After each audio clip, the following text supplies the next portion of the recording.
Where my phone is going off like crazy. Sweets. Excuse me.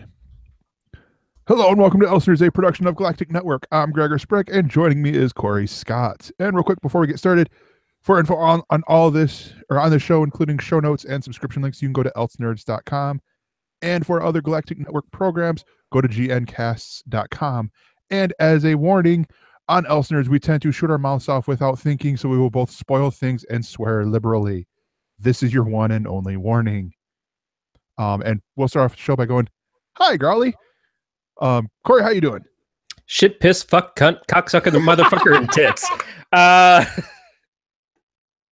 You're welcome. And lay it all out there and give the audience what they apparently don't want. Hey, how's it going? Oh, good. So for those guys who don't realize why I'm laughing so much, one, I believe that is George Carlin's 7 words, not 7 to say words. You'll never say on TV. Although, boy, that's past. Yeah, which I loved on At Midnight, where they were talking about. I think it was like on the anniversary of George Carlin's like either birthday or death day, something one of the two. That they no, it was the anniversary of him saying those, and then Chris did it, and how many of them didn't get bleeped? And I'm like, nice. Well, that's a great point.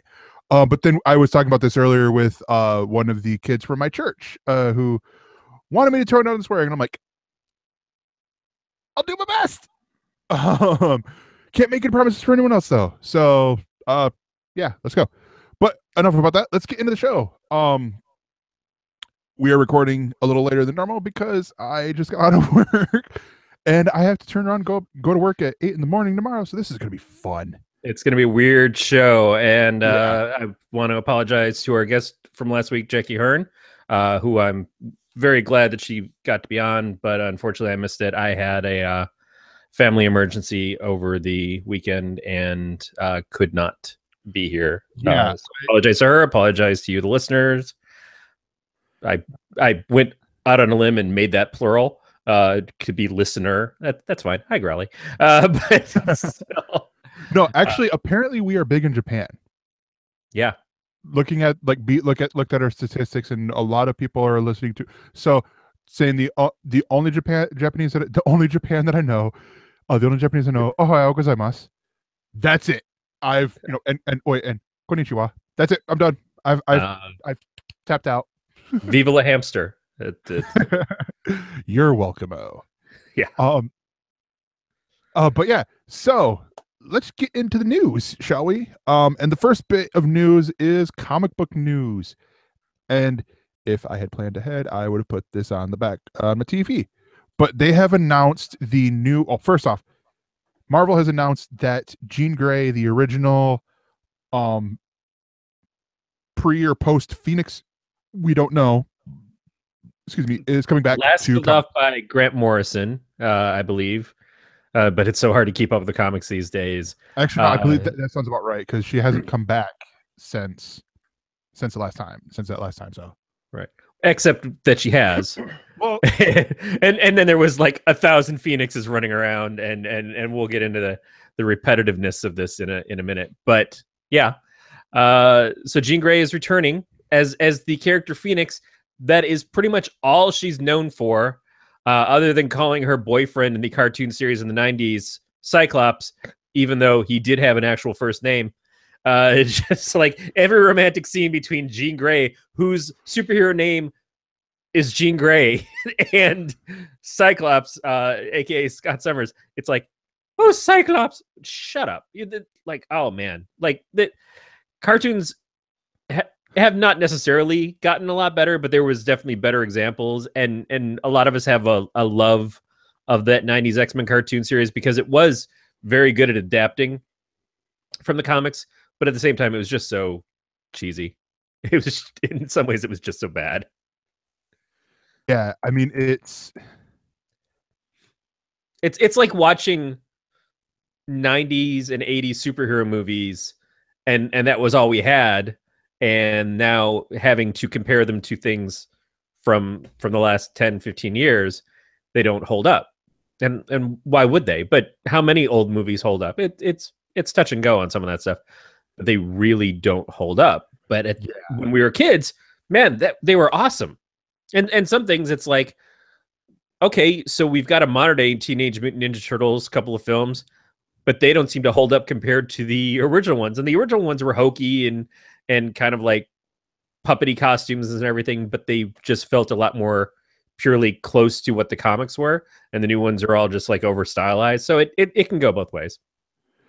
Yeah. So Marvel has announced with this they're doing a limited series called the Resurrection of Jean Grey. Which again, I think, as we said, she hasn't really been back fully. Like there've been like these other little like instances. I would compare it almost to, from what I understand, of Barry Allen when he died during Crisis on Infinite Earths, where he came back in these little bits, but it wasn't like he's back. Here's his new regular series. No, it was just bring him in. Well, I was speaking more of the young versions of the original 5 X-Men being around, and somehow that's still, while never making sense, just doesn't seem to matter anymore. You've got the young versions of some of these characters coexisting with the current day versions, and current day Iceman suddenly discovering that he must be gay because the young version of him is, and the only reason the young version that he decided that he was is because young Jean Grey said, "Bobby, you're gay." Really? I didn't know that. Well, I guess that must be true. And it was just like, we'll get into who did that in a few minutes too, but it was a poorly written scene to make what is probably some very interesting comics as the results. Yeah. But that moment didn't feel earned and felt really kind of cruel.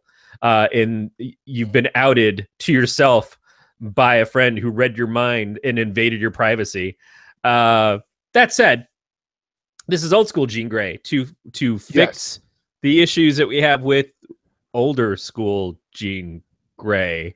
So okay, to make this easier on you, when we say this, Jean Grey Prime, we are talking about the adult Jean Grey, not teenage Jean Grey, who is the time displaced one. No, because nerd culture has leaked into porn, and adult Jean Grey sounds like something else entirely. I don't. Okay, in her 30s, Jean Grey. We'll just call her Jean Grey Prime. That for some reason that rings to me, even though we don't know that that's necessarily the case, because Jean Grey was supposed to be Phoenix, and then when Jean Grey came back to life after the whole Dark Phoenix thing, it turned out she wasn't ever really Phoenix. It was some clone or something. And then Madeline Pryor, and oh man, so many Jean Greys. It's almost as many Wolverines. It's just so bad. But anyways, we are so off track of this story here, because they've announced the writing and art team for this, and then they've announced the roster for X-Men Red. This is the series that is going to take place. That is this Jean Grey. There's going to be taking place in the Resurrection of Jean Grey, that she is going to be leading. So they're going to have 3 X-Men color books. I think we're 3 away from just having X-Men Rainbow. And I'm going to go into that in a second too. Yeah, but yeah. But so far, and Corey, you can give us backstory on some of these characters, because I'm familiar with a few of them. Well, actually, most of them. But all right. So the creative team is Tom Taylor, who is currently writing All New Wolverine, and I think might be writing the Resurrection of Jean Grey for Marvel. I'm not 100% on that, but so he's going to be introducing this new team and new book. Mahmoud Asrar is the artist, and then Travis Charest is going to be doing the covers. Travis did a really, to me, just fantastic run of Wildcats in the 90s with Alan Moore writing. Always liked his work, but he is not super fast, so it makes sense that he's a cover artist on this. Yeah. So some of the team, they've announced the team. They were teasing it. It was weird because in my Feedly thing today, because I didn't have to go into work until 4. So when I checked it at 10, they had the, hey, Marvel's teased this, and then like an hour later, here's the team. I'm like, but usually when you tease something, you're doing it over a couple days, not. Yeah, they did. They did the classic thing where they show the cover and they have the first person on the team, Jean, in the middle, show her, and everybody else is blacked out, and then slowly they reveal the other characters throughout the day. But they did them in groups of 2, so they really didn't want to stretch it out too long, and some of them were kind of obvious. You could tell from the outlines of the claws of X-23 / Wolverine / Laura, and the hand of Nightcrawler. Although again, multiple Nightcrawlers jumping around, so see which one this is. You could tell who some of these characters were. There was some question based off of the hairstyle and the pointed ears of whether it was Namor or North Star. Yeah. So but it turns out to be so. Yeah. So there we've got it up real quick, because I got from my comic book store the Marvel Value Stamped book that they've been doing with all of the Marvel Legacy issues. But inside they have advertised nice and big the Phoenix Resurrection story, and actually it is written by Matthew Rosenberg with art by Lennon Yu, Carlos Pacheco, Joe Bennett, Ramon Rosanas, and Elizabeth Torque. Okay, well, I recognize more the artist than I do. Yeah. I don't recognize the writer, unfortunately. Gosh, he did something recently, but I can't think of it right now. But anyways, let's get on here the team, because I actually like this team. This is really cool. The Wakandan mutant, which I didn't know he was Wakandan, Gensel, he is in the upper left corner. When you look at this, his with the power to increase his muscle mass for short periods of time. Yeah, he's interesting because he was introduced when Storm was married to Black Panther, and she transferred him over to the Xavier School because his powers are uncontrollable. As he uses his powers more and more, he gets stronger, but it will sort of take over his body, and eventually he won't be able to contain his own strength. So he's covered with tattoos that are made from vibranium to kind of help keep him in place, but he's a danger to himself. It's not dissimilar from Hulk in that hulking out makes Hulk dangerous to himself and others, but in this it's more he uses his powers and he's more likely to die young. And so that I guess kind of works with what the name is of Gentle, because you don't really want to overdo stuff. I guess he also doesn't feel anything. He has no sense of touch at this point because of his powers. He's supposed to be at a power level of Colossus, or potential power level of a Colossus, which is a class 100 in the Marvel Universe measurements. And that's the other thing, is you're going to look at this and you're going to see parallels to other X-Men teams and other X-Men characters and how they play off it. So I'm interested to see what his character is like personality wise, to play off of what his power set is. Yeah. The next one, actually, I'm going to do the next two because they're both someone that or characters that Tom Taylor is very familiar with, because he is writing their book. The young Wolverine clone Gabby, who is in the middle left, she has a single bone claw in each hand, an insensitivity to pain, and a healing factor. This was when the start of the all new Wolverine book. She was one of 3 girls who were clones of Laura Kinney, a clone, who is the other one we're going to talk about here, is the all new Wolverine with the same powers as Wolverine. The difference being she has 2 claws in her hands and then 1 claw in her foot.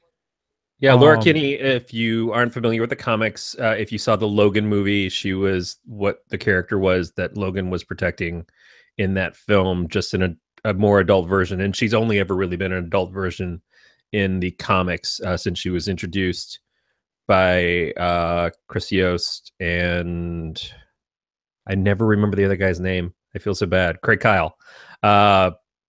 In the X-Men cartoon series that they had years ago, they introduced X-23 on that, and then they brought her over to the comics. And then Joe Quesada was using her in NYX, which was New York X-Men, which was kind of like a out of continuity thing that they moved into continuity. And she replaced Wolverine eventually in the role when Logan died.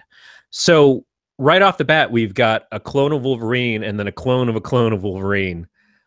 I have stuff to say about this. We'll get to it. But interesting because Gabby is young and pretty innocent and not as corrupted as I guess her sisters were. And so to see her on the team and Gentle on the team, it seems like it's not a team that's meant for slugfests, or it's going to lead to some emotional turmoil if it results in that, because these are characters that, while they're very capable of getting into blowout fights probably shouldn't, either due to their ages or their physical ailments and stuff. So Gabby, who she doesn't have a name yet, but she's like a code name. She started out, she was the one mutant, the one out of her sisters, out of her two other sisters that didn't have a healing factor. Or have, so they were all really careful. Actually, no, none of them had a healing factor, but she couldn't feel, she can't feel any pain and all that. And Growly's asking, isn't Gabby one of the X-23 clones or the 23 other clones? No, so it's separate because X-23 was like the 23rd trial of the cloning process of Wolverine. Actually, wait, I think that's wrong.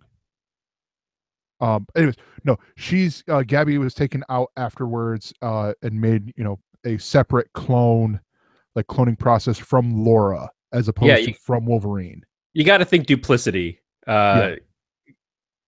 It's more of a, if you've ever seen, oh man, I'm really dating myself, the Michael Keaton movie where he made a bunch of clones and then some of them didn't bake all the way and just got worse and worse. Yeah. It's more like that. Is at some point you reach the clone nexus of you're just creating more goo. Yeah. So the next team member that we're going to talk about is the team leader Jean Grey, returned to life under as of yet unexplained circumstances. Whereabouts of the Phoenix Force currently unknown. We will find out in Phoenix Resurrection. Thank you, Growly. You're right. Multiplicity. Yeah. Namor the Submariner in the upper right corner of the cover with the power of flight and super strength, and also being a massive dick. Yeah, assholery is Namor's biggest power set. And man, they have really pushed to make Namor a part of the X-Men for a long time, because they a few years ago they said, oh yeah, he's the first mutant and everything. It's like, okay, but we've never really made any kind of ties to him being relation to the real mutants like the X-Men mutants. But they just harder and harder as much as they can. And I guess it makes a certain degree of sense because they can't use him in Fantastic Four, which is where he was introduced, as both a foil and a friend, and sometimes a fuck buddy for Sue Storm. And we can't use him in Avengers because, man, the Avengers fucking hate him. Fucking hate him. And they're right. Well, to be fair though, I don't think there's a lot of X-Men that like him either. No, but I mean, the Avengers actively, like, I do believe Black Panther tried to kill him. Mm-hmm. And everybody who read the book was like, fucking kill this guy. No, wait, no, okay. He was going to, but had mercy on him and hid him from Wakanda, who wanted to kill him because he flooded Wakanda. Right, but I thought he actually stabbed him with a vibranium blade or something. And you just look on his face. Like I said, I haven't read comics in a while. Yeah. But the stuff that I pick up on is like, okay, that looked like a cool moment. Well, that looked like an earned moment. Okay, I'll put it to you this way. The last time you really saw the Submariner, he was teaming, in air quotes, with Thanos and the Thanos's minions. Right. Going to other Earths to destroy them, to prevent the Earth. Basically, this is before Battle World and Secret Wars 2. Secret Wars 2. He was also part of the Squadron Supreme book, where they both killed him at the beginning of the series and then they brought him back to life at the end of the series. Yeah, because it's Marvel. Yeah. The other one, like Corey mentioned before, is Nightcrawler. He's in the middle right, with the power of teleportation. Nightcrawler, one of the greatest X-Men of all time. Yeah, and I believe Nightcrawler's on X-Men Gold.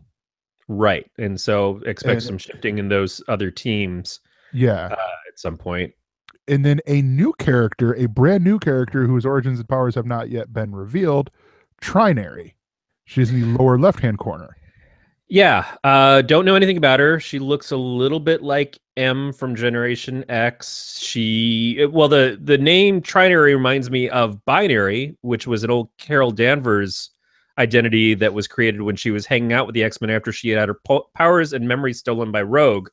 And she went with the X-Men into space and fought the Brood with the Shi'ar and gained powers in there, and that's when she became binary for a number of years. I don't know that there's any ties at all to that, but that's immediately what I think of when I look at the name. Yeah.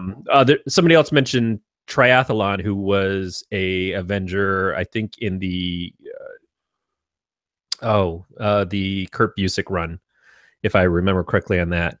So this is our team, and not knowing Trinary's powers, we've got our teleporter, who is very agile and that kind of keep you off your toes thing.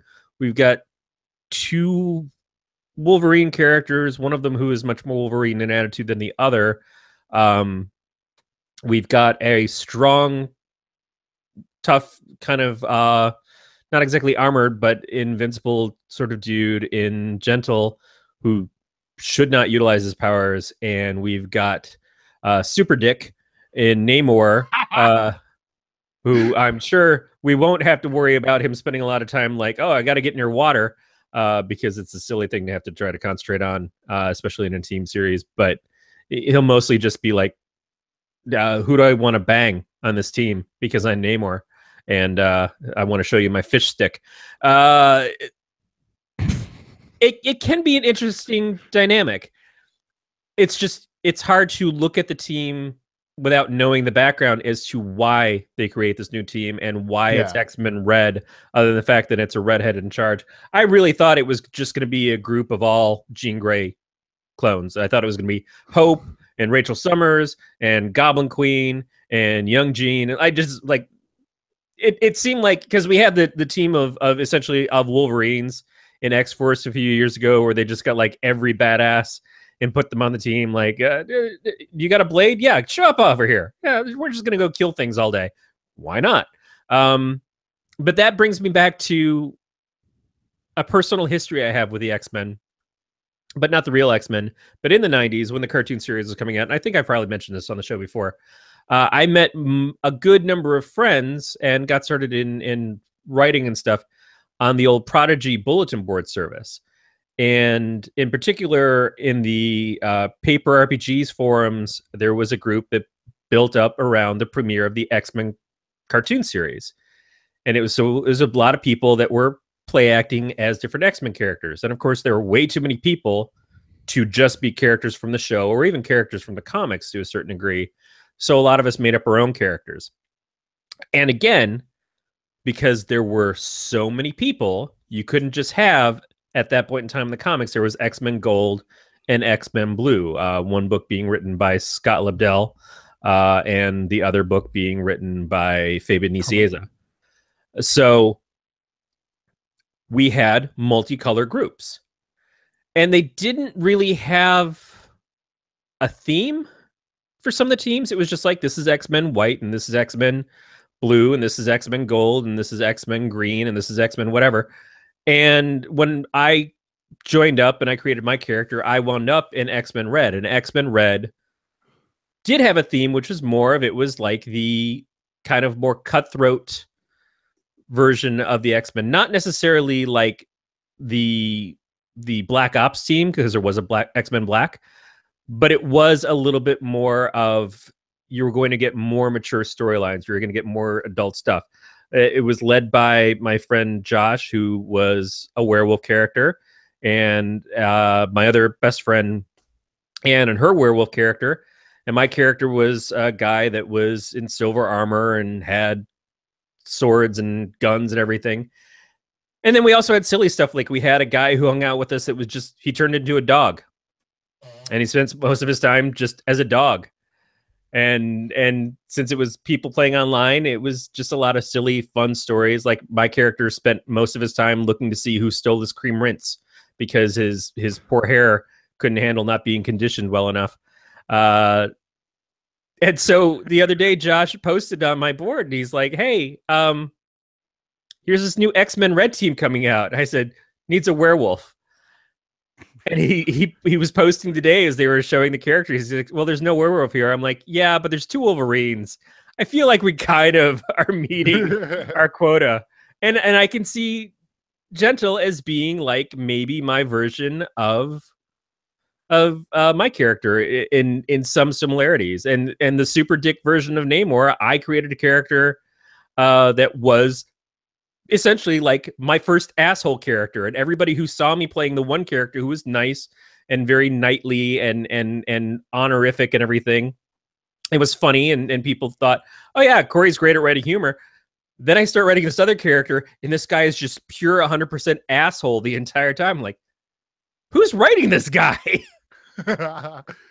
and so I'm looking at this, and I'm seeing the parallels between our X-Men Red and this X-Men Red. Oh, and I should mention, later on, as I got voted up to being one of the kind of leads of the whole group, I reassigned all the X-Men teams and gave them reasons for being. So X-Men Red kind of continued being what it was, but X-Men Black became the Blackhawks team. The X-Men Silver became the Magic-based team. X-Men White, I think it was, because it already existed, became more of like the X Factor, became the public face, the doing, like if you need somebody to go and show up on the news or be like out in front of cameras, that would be them, and so on and so forth. X-Men Green, I think, was our eco-terrorism team or whatever, dealing with challenges. It made sense at the time. Very 90s. Yeah. And before Jeff Johns ever did fucking shit with Green Lantern.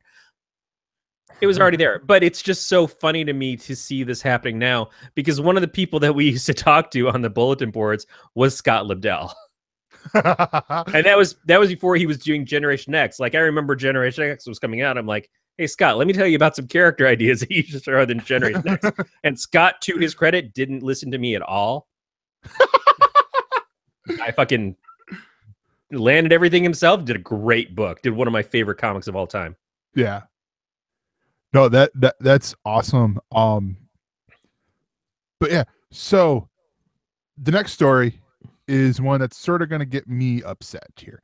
Not incredibly, because, you know, I understand, but DC and Warner Brothers have cast Billy Batson, or the role of Billy Batson, in the Shazam film, and it is Asher Angel. Now, some people might know him from the Disney Channel show Andy Mack, where he plays the main character, Andy Mack's love interest on there. He is going to be opposite Zachary Levi, who I already had some, like, I was a little bit like, you know, I didn't know, like, I love Zachary Levi, don't get me wrong, but I was like, he seems a little too thin to be, you know, the superhero, you know, in the big, you know, muscly physique type. You're used to seeing him be kind of scrawny as Chuck. Yeah. Or like I mentioned a couple weeks ago, when I used to watch him on Less Than Perfect, you know, he was kind of the jerk of the office. I think his name was Kip.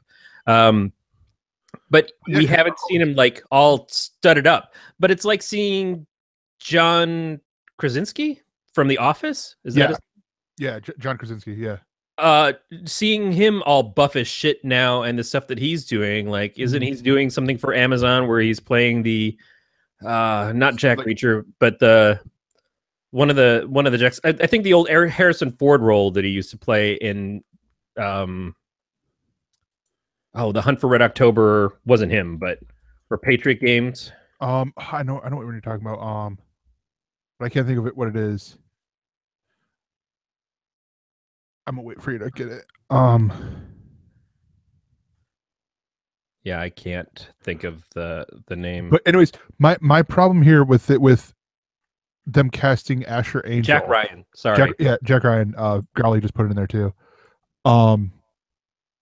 Isn't that also one of the Tom Cruise franchises that they tried to a new franchise they tried to give him? No, that's but is that Jack Reacher? Yeah, I think so. But Chris Pine did a Jack Ryan movie not too long ago. Yeah. Fucking Ben Affleck did a Jack Ryan movie. So Jack Ryan's been played by several different people. John Krasinski is just as qualified as anybody else. But again, we're used to seeing John Krasinski as Jim from The Office, and he hasn't played that character for a long time, and he's certainly played other stuff. But in our minds, it's still, this is the guy who moved over Pan for 15 seasons or whatever. and you love Jim, and you really like John Krasinski, you want to see him get his next role, but it's just like, I don't see him playing such an American badass. But he was someone who was considered for Captain America. Yeah, true. And that's another one. That's another one. Like, I mean, you know, even Chris Evans, he buffed up for Captain America. I mean, he wasn't, you know, like, you know, super duper skinny, but he wasn't. Well, he wasn't Captain America buff, but then I've seen The Losers a number of times. I love that movie. Yeah. And they have him stripped down more than once. That guy is fucking cut. That guy has always been kind of cut. But Even you back look to Not Another Teen Movie, he was yeah. always in good shape. But you're right. There's a level that you hit when you become a Marvel star.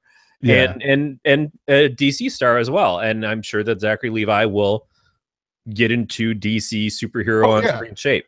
Yeah, trust me. It was one of those, like, that part I don't have the problem with.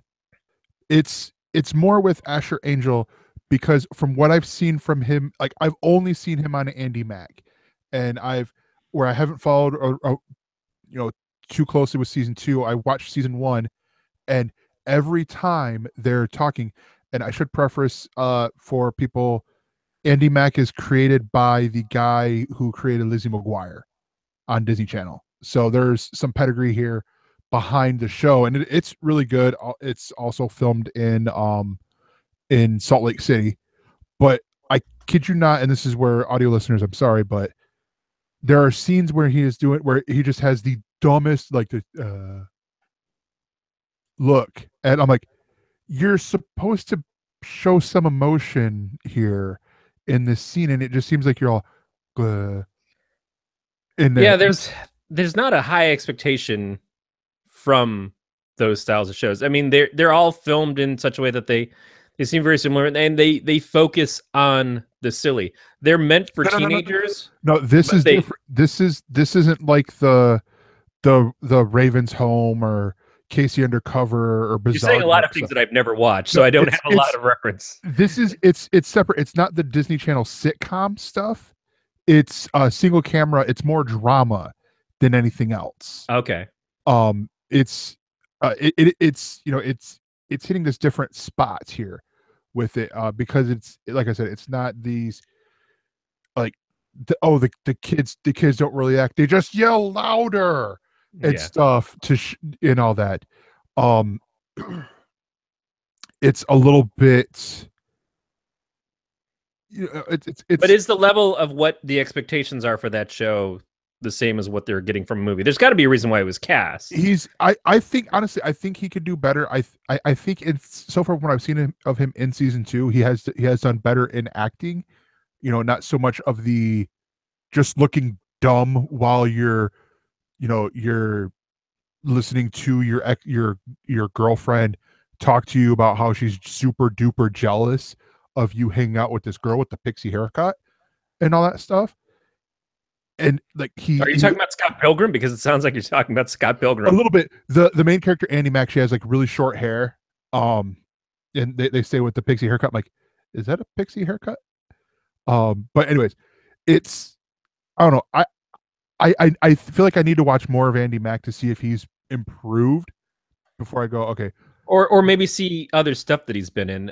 So I'm gonna give 2 examples of, and not to counter you, but to say that the expectations based off of the first things that we were seeing them in and where they wound up. One of them is Jared Leto. Jared Leto, the first time I ever saw was in My So-Called Life. And I loved My So-Called Life. I was watching it on ABC when it was on, and then had to go over to MTV to get the rest of the episodes when they started re-airing it. It was very sweet, good show. Jared Leto was the boy that Claire Danes fawned all over, and he leaned great. But the expectations of Jared Leto from that point, like, loved him because he was on the show, and loved and hated his character to many a degree. But he played him well, but he didn't, like, blow me away with his acting ability or his chops. But you take that and you look at Jared Leto of today and the vast varied body of work, and you can make comments about his Joker and stuff, but he's certainly proven in a lot of different roles that he's a very fine actor, and not a bad singer. The other one would be Will Smith. Will Smith, who had a lot of charm and was great in front of a camera, working a crowd from being Jazzy Jeff and the Fresh Prince and all that. But when you had the Fresh Prince of Bel-Air, you watched him learn how to act during the seasons of that show. Because in that first season, no. Second season, no. Third season, no, but maybe. And then it just kind of went on. And definitely by the time he started hitting the big screen, it was like, this guy can command a movie. His performance is good enough that it keeps you riveted to it. And again, not all of his work is the greatest in the world, but he's consistently watchable. He's good. You know, you can put him in a shit film and you're going to walk out of there saying, well, that was a shit film. Will Smith was stupid for choosing to be in that. But that's what you get when you're fucking listening to a guy who made Avatar. But still, these are two guys that young actors were better than what their first roles were, or were probably adequate in their first roles, but learned over time. And something made them choose this kid to be our Billy Batson. And how much of the weight is going to be on him versus how much of the weight is going to be on Zachary Levi. And I trust in Zachary Levi to command a performance, even in something that is going to be outside of the norm from him. Yeah. I still think it is a possibility. I honestly look at this, and I looked at his IMDb. He hasn't really done much. He was in an episode of a Nickelodeon TV show that you would not know the name of. He was in an episode of Criminal Minds Beyond Borders. He hasn't really done too much, and it's one of those things that, like, I would have to imagine that they just sort of killed it, like, or he killed it in the auditions and stuff like that. But along the same lines, I don't like it's just seeing those little things that he did throughout season 1 of the only thing I've seen him in. Like, it's just when I'm like, show a little bit more emotion here, because you honestly and that was it. And he probably has done better and all that, and I applaud him. By the time this is done, or they start filming with this, they probably would have done season 3, maybe season 4 of Andy Mack and all that. And I honestly want to be proven wrong. I honestly want to be proven wrong that he's, going to be great in this. Yeah, and we didn't know the kid who played Spider-Man recently. Yeah. We hadn't seen him in anything before. All of a sudden, he showed up in Civil War. Well, I mean, if you think about this, you go back to the 90s, we didn't know a little an actor who got brought in halfway, or in season 4, I think, of the Growing Pains, and now he's finally won an Oscar. I mean, Leonardo DiCaprio, he came in, a good majority of the way through the series run. I was going to make a joke about Ben, but I could not for the life of me remember the name of the guy who played Ben on Growing Pains. And I don't know that he can either. Certainly his agent doesn't remember.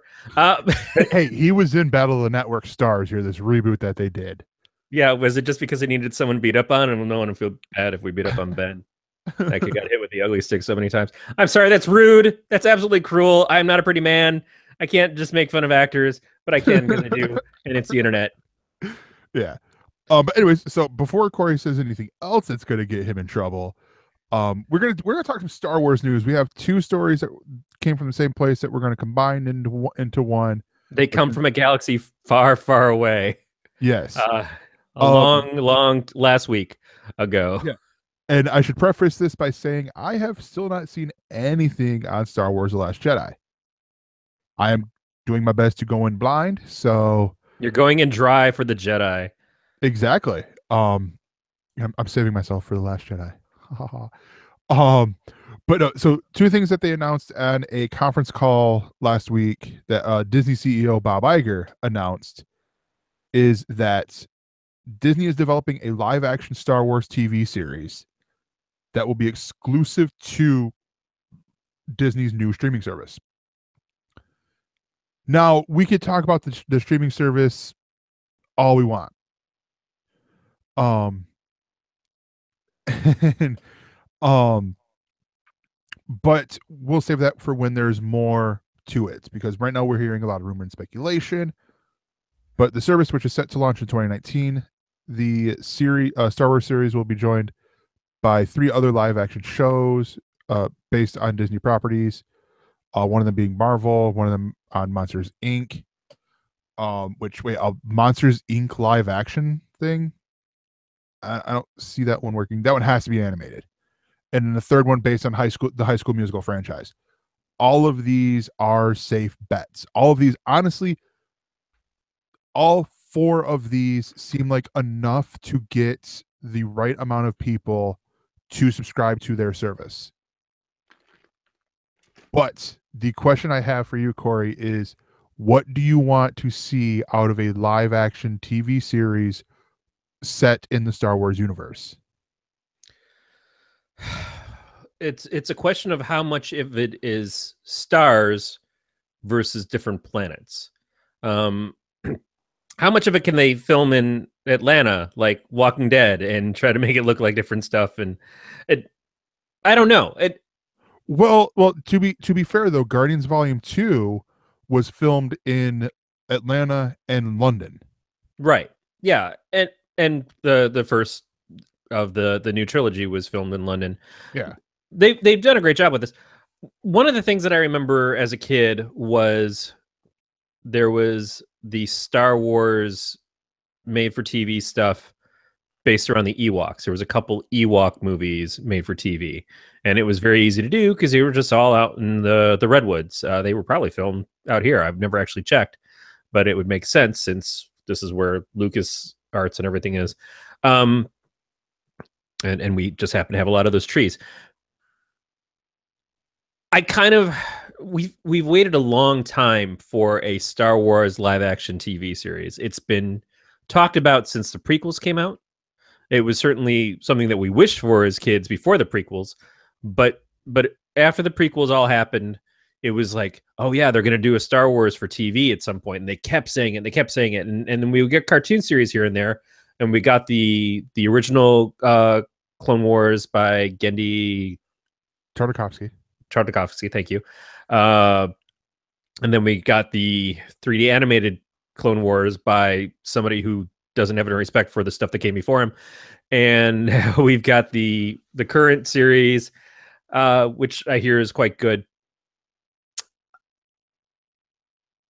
I'm interested to see what they do, but this is more interesting to me than the next series of films, because the next series of films, we kind of heard that after episode 9, there is potential to still continue with the characters like Rey and Finn. It's one of the other things that I've been hearing lately is that those characters might continue on, but they just won't be episode 10 or whatever. It'll be something else. And maybe that's what this is. I want to get as far away from the Skywalker, Kenobi clans as possible. Yeah, I agree with you. Like, honestly, the Skywalker saga would be great to end at 9 movies. Yeah, and if Rey is turned out to be relative to one of those clans, I'm not against that. It's just, and I certainly wouldn't mind seeing more of Daisy as the character, and John Boyega as his character. I like these characters. I like these people, these actors who are portraying them, and I like their stories so far. But I keep aching for Star Wars to be more. You know, it just feels very tight for something that is supposed to be space opera that should be huge. And I don't want huge, like, I don't want it to be like Game of Thrones where there's just so many fucking characters thrown up all over the screen and you have to keep track of everybody's dumb goddamn names and like, wait, who's this guy again? Who did he fucking kill or kill and fuck or whatever word they do that on the show? I don't want that. I want coherent, followable storylines, but I want it to be about the greater universe and not necessarily. I know a couple people, Beat actually said this in the chat when he first posted it. It's like Knights of the Old Republic or get the fuck out. I don't necessarily need that, but I understand the appreciation for that because that is an exciting time for fans of these these stories and their histories. But there's just so much potential, and I wouldn't mind a fucking Farscape style show with Jim Henson's Muppets doing the shit. I mean, that's the Star Wars that I grew up with. You have that cantina. There was just so much potential in that one room. That's what made Star Wars exciting. And yeah, lightsabers are awesome. But you know what's awesome also? Not having lightsabers all the fucking time. Yeah. Here's something I want to throw to you as a possibility. And also this will tie in with their other story. Because there's Rian Johnson, the writer and director of Star Wars Last Jedi, is set to create a new Star Wars trilogy, an all new Star Wars trilogy that they said is going to be separate from the episodic Skywalker saga. He's going to write and direct the first episode or the first movie in this trilogy, and then oversee the other two. You know, maybe write them or something like that. Could this be the possibility of getting what we were promised with the Dark Tower movie and TV shows and stuff like that, where the TV show that we get ties in with Rian Johnson's movies? Maybe, but that still doesn't feel, that's still too tied together. You know, I want, if you've got a whole fucking I mean tied together, not like okay, we got the same actors, but because with what I'm getting with that, with hearing him, you know, it's going to be something set in the, you know, it's in the Star Wars universe, but it's not focusing in on anyone named Skywalker or no, but I mean, whatever. But it's still like, I don't want them tied together with each other. Yeah, I don't mind a new trilogy that is its own series of stories that are all tied in together, because that makes sense. They're a trilogy, and I don't mind a TV series that's all tied together because it's a fucking TV series. Unless you do the every season is a new storyline, like American Horror Story or whatever. I don't mind any of that. It's the, oh well, I get a movie, season of a TV show, movie, season of a TV show. I'm not looking for that giant epic tale. I want a giant epic universe that has a lot of tales. And yes, you can have some crossover. You can have some, like, this character shows up in this thing and Sin City the fuck out of it. That's fine. But I still, like, if you want to do a story about not necessarily Boba Fett, but about the race against Malorians, is that right? I don't fucking know anymore. Like, that's how far gone I am from Star Wars in some ways. Mandalorians. Thank you. I get it confused with midichlorians. Yeah, and it's all bullshit that didn't work. But if you want to follow the Mandalorian ideas and stuff, or have a character that's like that, it's kind of like Firefly. It's the joke that they did on the Cleveland show about Firefly, is when you have a ship full of Han Solos, then it makes Han Solo not special. And that's kind of what I want. Is I want the specialness. Yeah. I want the inventiveness. I want you bring new characters, you bring new creatures, you bring new designs, you bring new ideas to it. And so it's not a bunch of, like, I don't want 50 hours to tell one story. I want a really great story in 6 hours. I want the BBC season in 10 episodes. Yeah. That tells a whole tale. That's more exciting. One, because I'm old. And there's something to be said for investing in yourself and pouring into something and just being a part of it. But that giant level of, like, watching 16 hours to get all of the Lord of the Rings, and now Amazon's going to fuck with that and bring you a prequel series. It's like, I don't need that. I don't need to Wheel of Time myself. I got too little time as it is. And I just want to have a couple hours that I can jump in and enjoy something and jump out. And yes, explore the universe and explore the story and take it to its fullest degree. But it's like the new Blade Runner was almost 3 hours. Did you need it to be? No. And apparently it didn't work out because people didn't watch it. Sometimes you got to be entertaining and cut the wheat from the chaff, and just give us a good solid story in a time allowed that makes sense for a human fucking being who has a job, a job. That's me. I got to get up and go to work in the morning. Yeah. I don't know.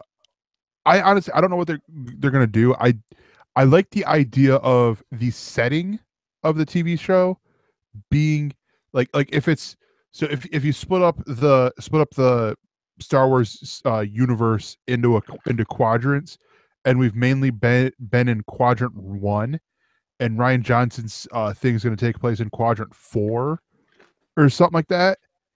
I would be okay if this movie or if the TV shows also took place in quadrant 4. I mean, if they, because of the people that work for the company, and we're talking about Disney. Disney owns Marvel. They could do the Marvel thing. Yeah, They could have a trilogy here, and then some crossover stuff over here, and work all this stuff up. You gotta.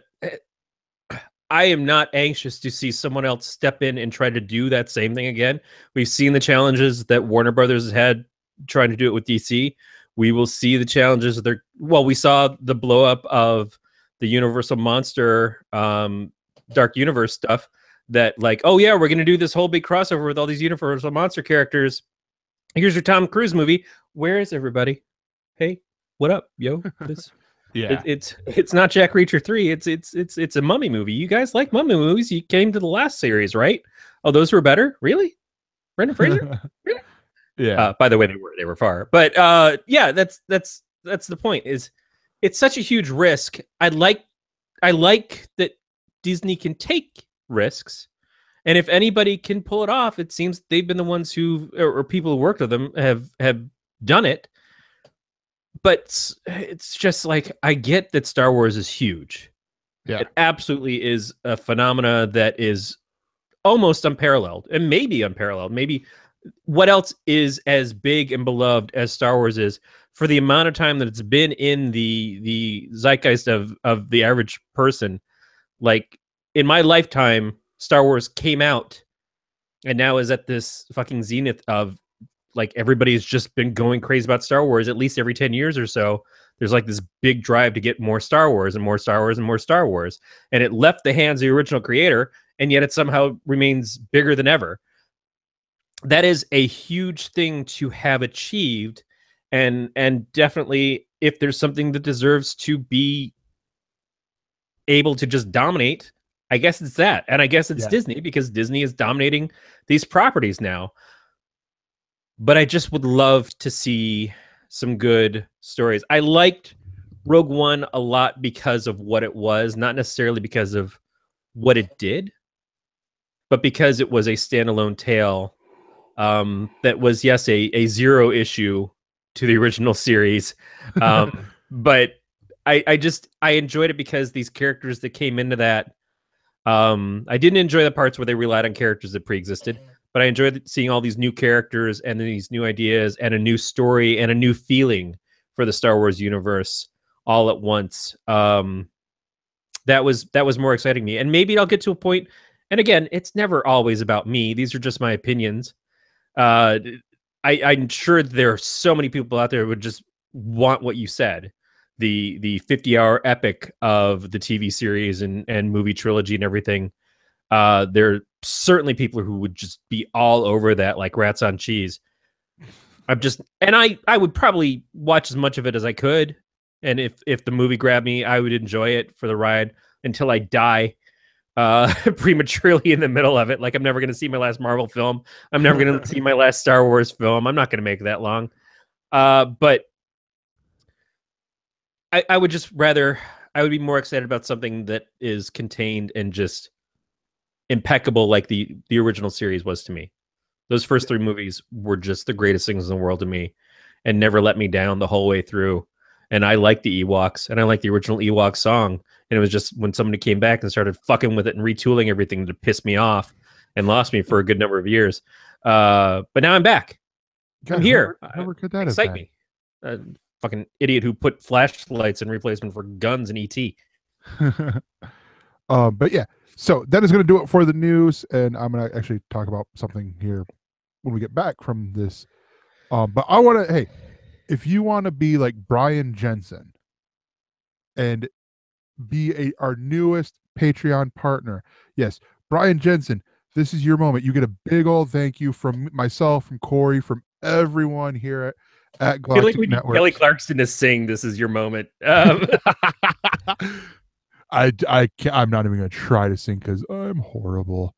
But if you want to be like Brian Jensen, it's really easy. Go to gncast.com/support. On that, you will find the Patreon link, or you can go to patreon.com/galacticnetcasts. And for as little as $1, that's it, just $1 a month. Not an episode, not a week, a month.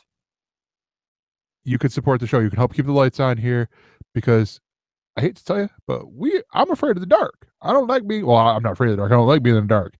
And so if this helps, keep the lights on here where I get to talk to Corey and and Growly, then hey, support. Keep it to where I can talk to my best friends in the whole wide world that I've never met face to face.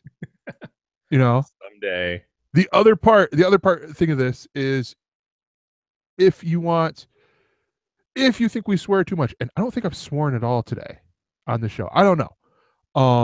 I got you covered. Yeah. You can go to the survey bit.ly/EN survey 2017.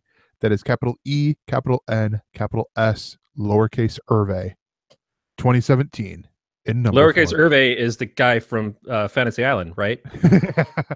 D-plane, boss, D-plane. That one. Oh, I'm so glad you got that reference. I don't remember seeing the show, but I know the reference.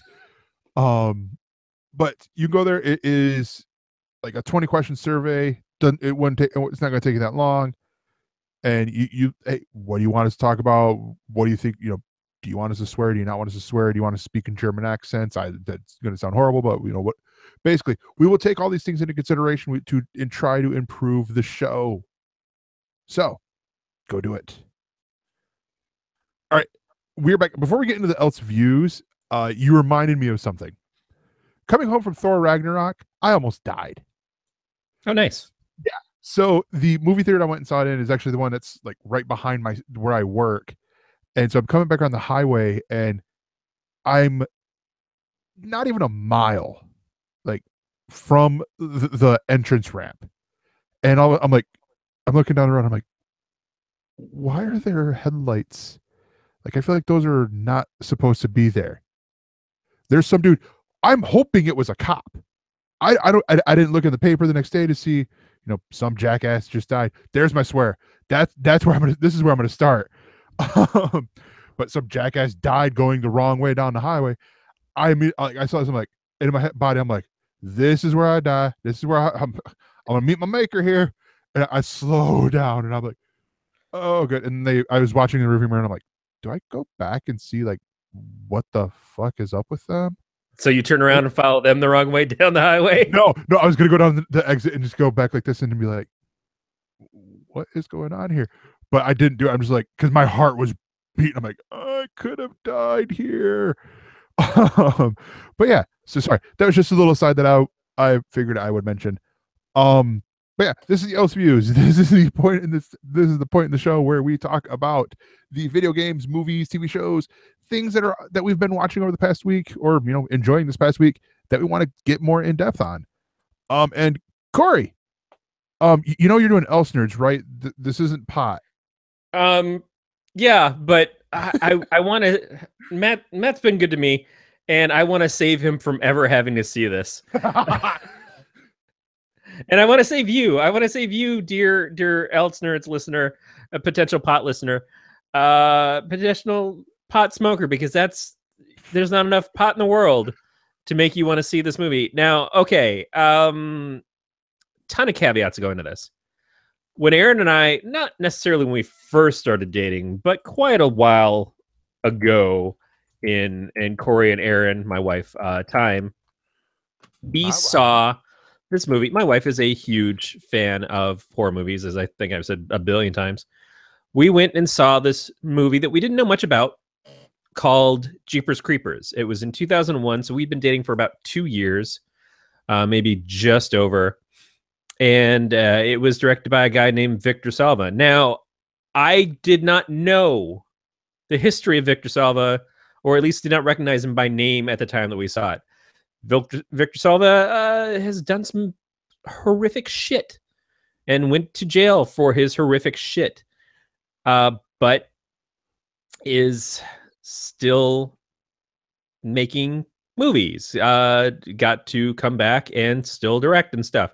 And anybody who has a moral reasoning as to not wanting to support his films, I 100% understand. I support you. I get it. This is a conversation that we've sort of been having on Pot the last 2 weeks, and I want to apologize to Pot listeners for that, because it's not an easy thing to say or talk about, and it certainly is not anything we're going to be able to solve on our wee little podcast, and I should never be in charge of trying to tell people anything that is going to make you feel morally right or wrong. That said, Aaron and I really like Jeepers Creepers. It is a monster horror movie. It starts out seeming like it's more of a slasher. The first one had Gina Phillips and Justin Long, and was enjoyable. It had the premonitions of a character who could see in the future, had the Jeepers Creepers tune playing in the background, which a lot of movies, especially like Insidious, have done now, where it's like, oh, here's a creepy song that we play that makes you feel like it's tied into the rest of the movie now. A little ridiculous in most cases, but in Jeepers Creepers, at that point in time, it was so new, we all kind of accepted it.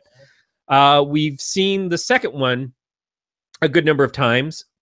Not as strong as the first one to me, but it involves a lot more characters. It involves kids on a school bus and the breakdown of their social sect as they're trying to protect themselves and save their own lives. But you can see kind of incessant sexism, racism growing in this group that existed already, and how it leads to some of the decisions made in the film. And again, the creeper from the movies was compelling. So, and about a month ago, around the Halloween time, the Jeepers Creepers 3, which has been promised for about 10 years, finally came out. And now it had a lot to follow up on from the first film and then the second film. They followed different characters. They both established histories with the creeper. And there were promises kind of made at the end of the second film of what we were going to next. And we were expecting to see Gina Phillips return in this one as well, as the survivor of the first movie. Ray Wise, who was in the second movie, we were going to see him again too. All these plans and stuff. And this movie was a big letdown.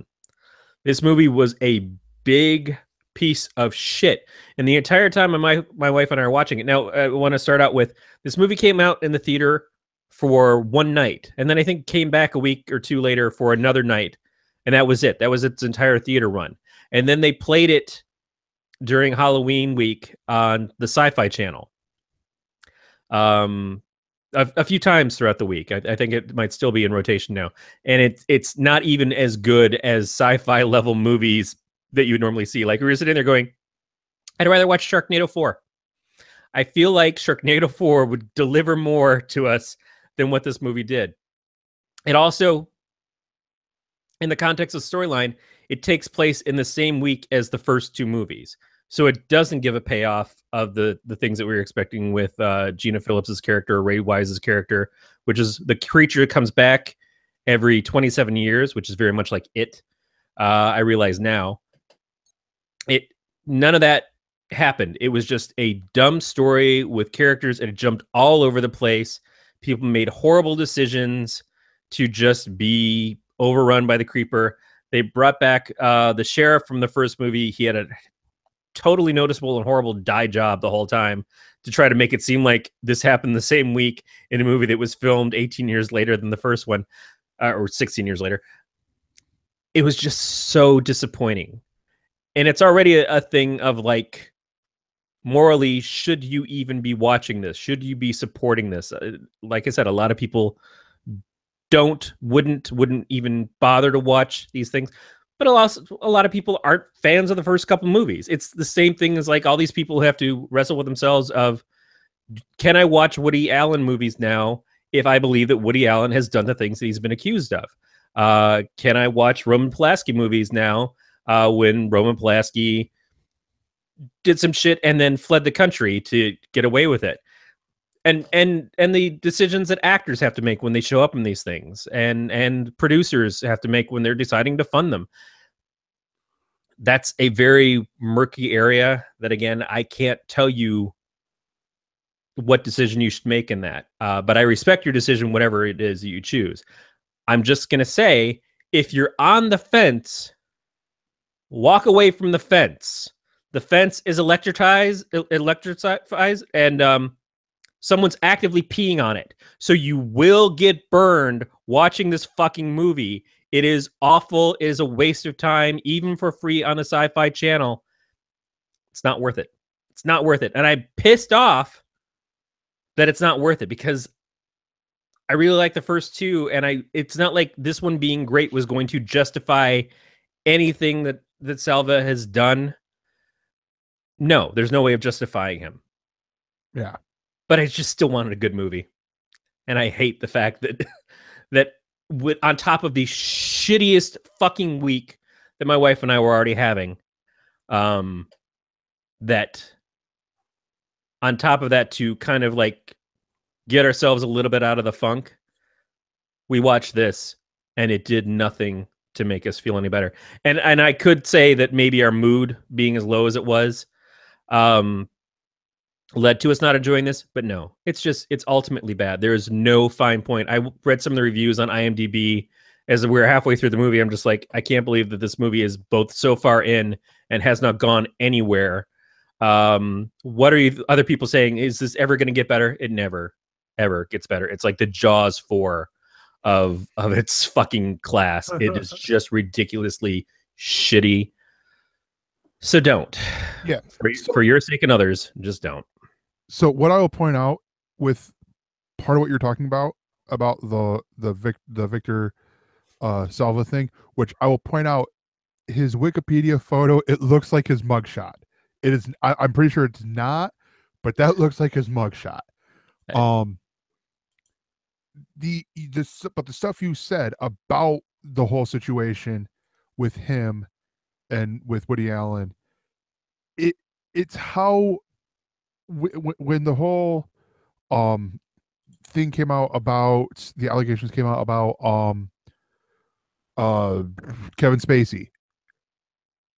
I originally wanted to talk about it on the show, in the news and all that stuff, but then getting in with B, I'm like, me and B, we started arguing. It was harsh. And you know what? And that's the thing, as I've said before, when we've talked about the stories that we're going to do, there's stories that I've avoided for the sake of there's nothing that we're going to accomplish talking about it. And I don't mind. I don't shy away from any subject, certainly not personally. And even in the public eye, it's like, one, I'm wrong a lot. I say dumb shit all the fucking time. I fail pretty much 100 times an hour. I'm not proud of things. I'm not infallible. But I know that even if I managed to find some speck of brilliance and had some point of like, oh yes, but what about this? In the grand scheme of things, it's still not going to make anything better for anybody. And I don't like reporting the awful side of Hollywood and the awful side of comics. And there is a lot, and it's all coming to the surface right now. And it's really hard as a person who looks at stories, not just because I want them for the shows, but also because I'm generally interested in this stuff. That's why we do these podcasts, is because this stuff I am fascinated by and want to talk about because I'm a born and bred geek. But it's just who's the right voice for this? Yeah. And it's probably never going to be me. And I'd love to get in a room with smart people and learn from them and explore my points of view and find out their points of view to maybe improve my points of view. But again, that's to make myself feel better. That's to make myself feel like I'm learning something, and maybe a listener could get something from that. But it's just so hard when you see so many people suffering and so many people going through literal hell from the things that people that we've commonly respected, looked up to, admire their work, and now feel torn of like, can I ever watch this person's movies again? Can I ever listen to this band again? And sometimes those works, they matter to you in a way that outweigh the person. Yeah. That outweigh the artist or the director or the producer or whatever, because your life at that point in time was affected then, and now it's a memory. It's something else. You have to think about how you approach it. But I can definitely understand how some people are just like, no, never again. So this is actually what I was going to get at, because we were talking about me and Beat we were talking about this. This was the Kevin Spacey part, and the stuff that you were saying about, you know, letting people make their own decision, but you wanted to see is because you liked the story that Jeepers Creepers had done, you know, Jeepers Creepers and Jeepers Creepers 2, and so you're hoping for that payoff with 3. That was sort of the same thing I had with Kevin Spacey. To tie this into my else view and all that, I'm a big wrestling fan. One of my favorite wrestlers growing up was Chris Benoit, who, for those of you guys who do not know, he and I'm going to assume that it was because of the CTEs, the concussion thing that they're talking about with football. He and probably steroid usage, but that's besides the point.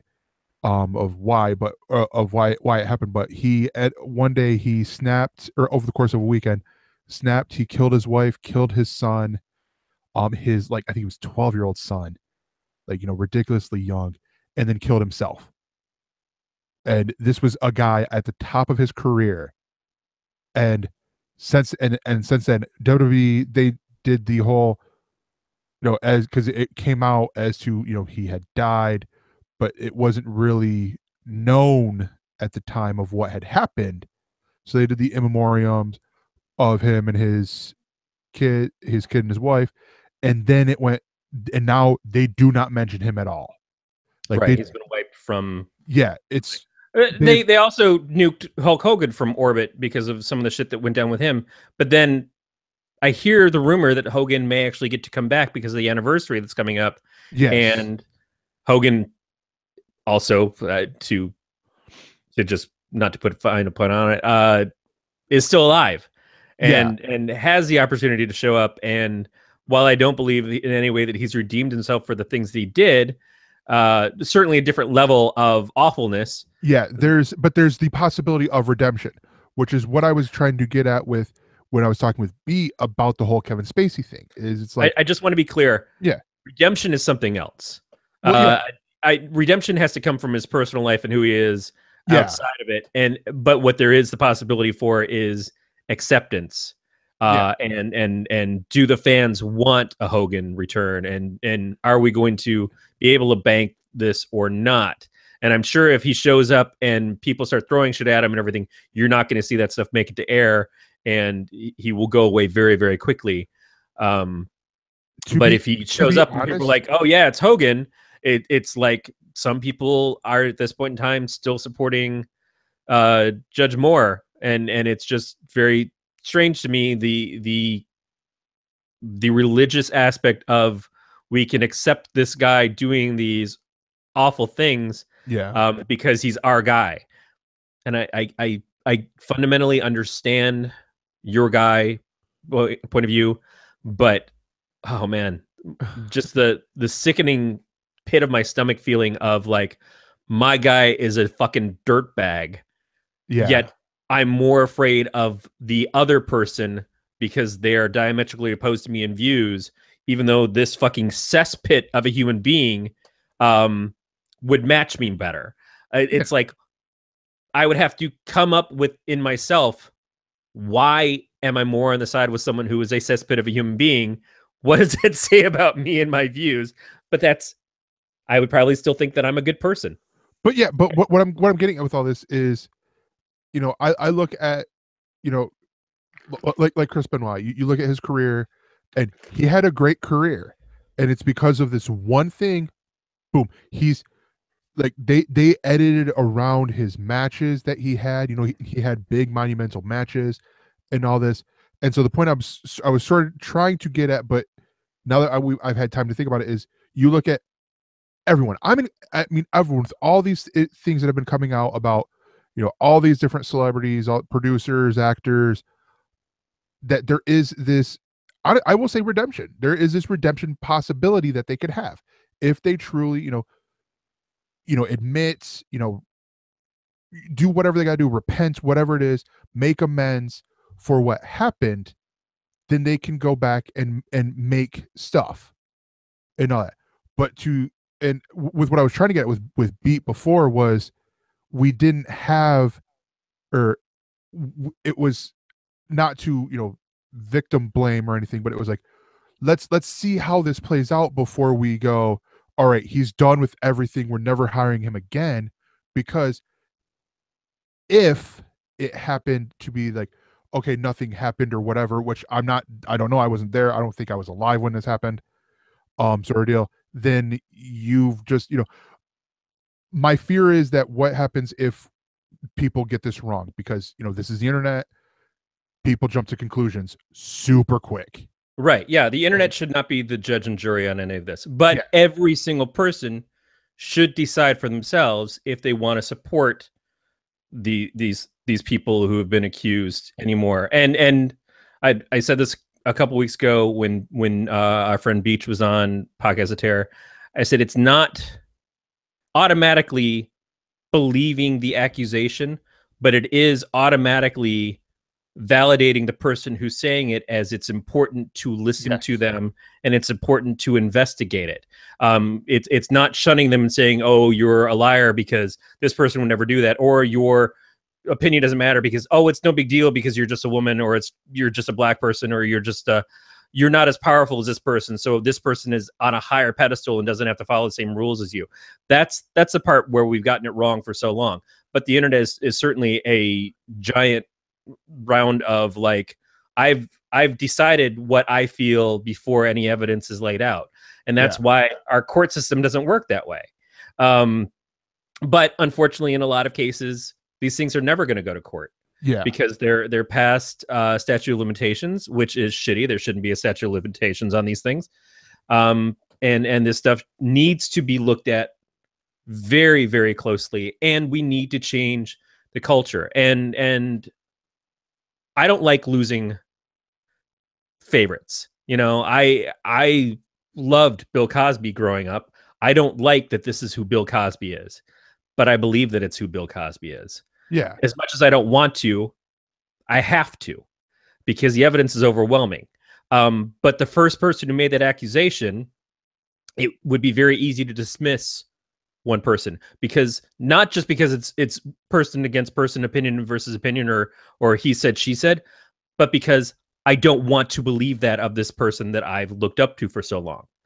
And that's the failing. And that's a personal failing is, well, it's easier for me to believe in the thing that I like as opposed to the thing that I don't like. And that's what we have to learn. And I hope we are collectively learning right now to get past, is just because I wanted to be this way doesn't mean that's how it is.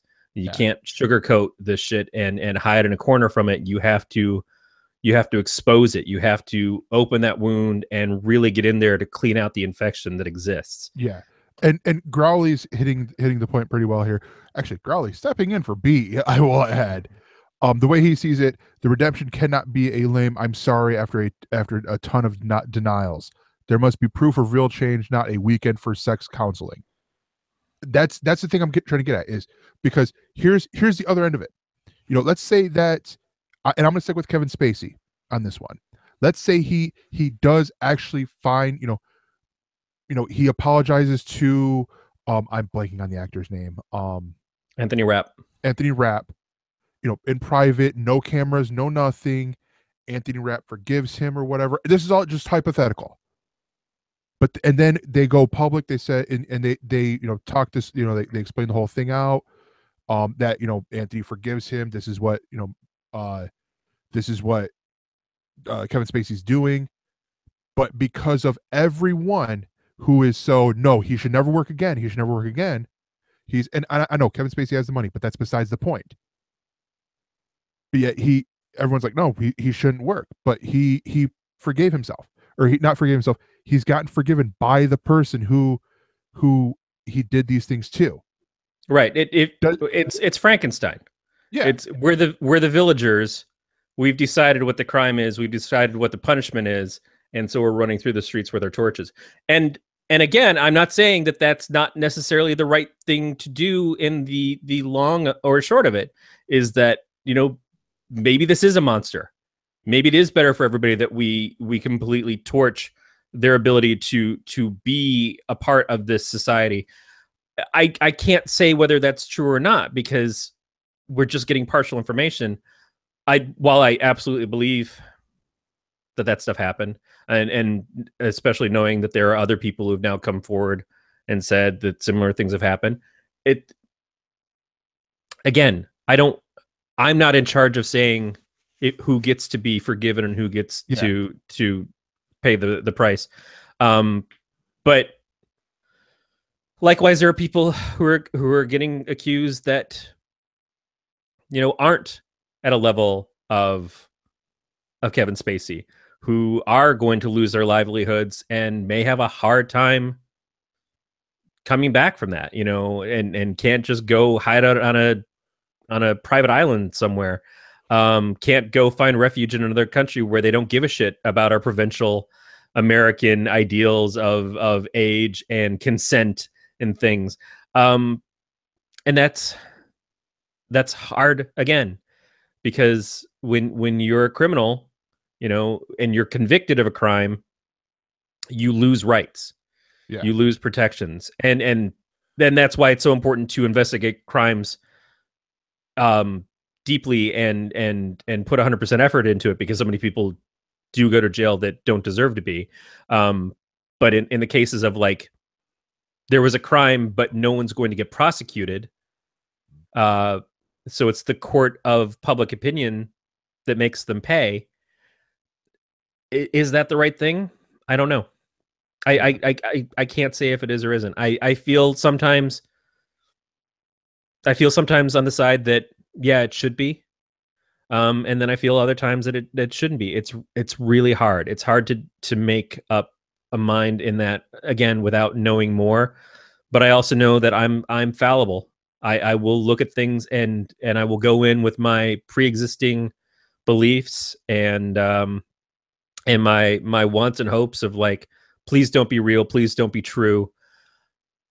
And am I strong enough to open my eyes and see outside of what I want versus what is the truth? Yeah.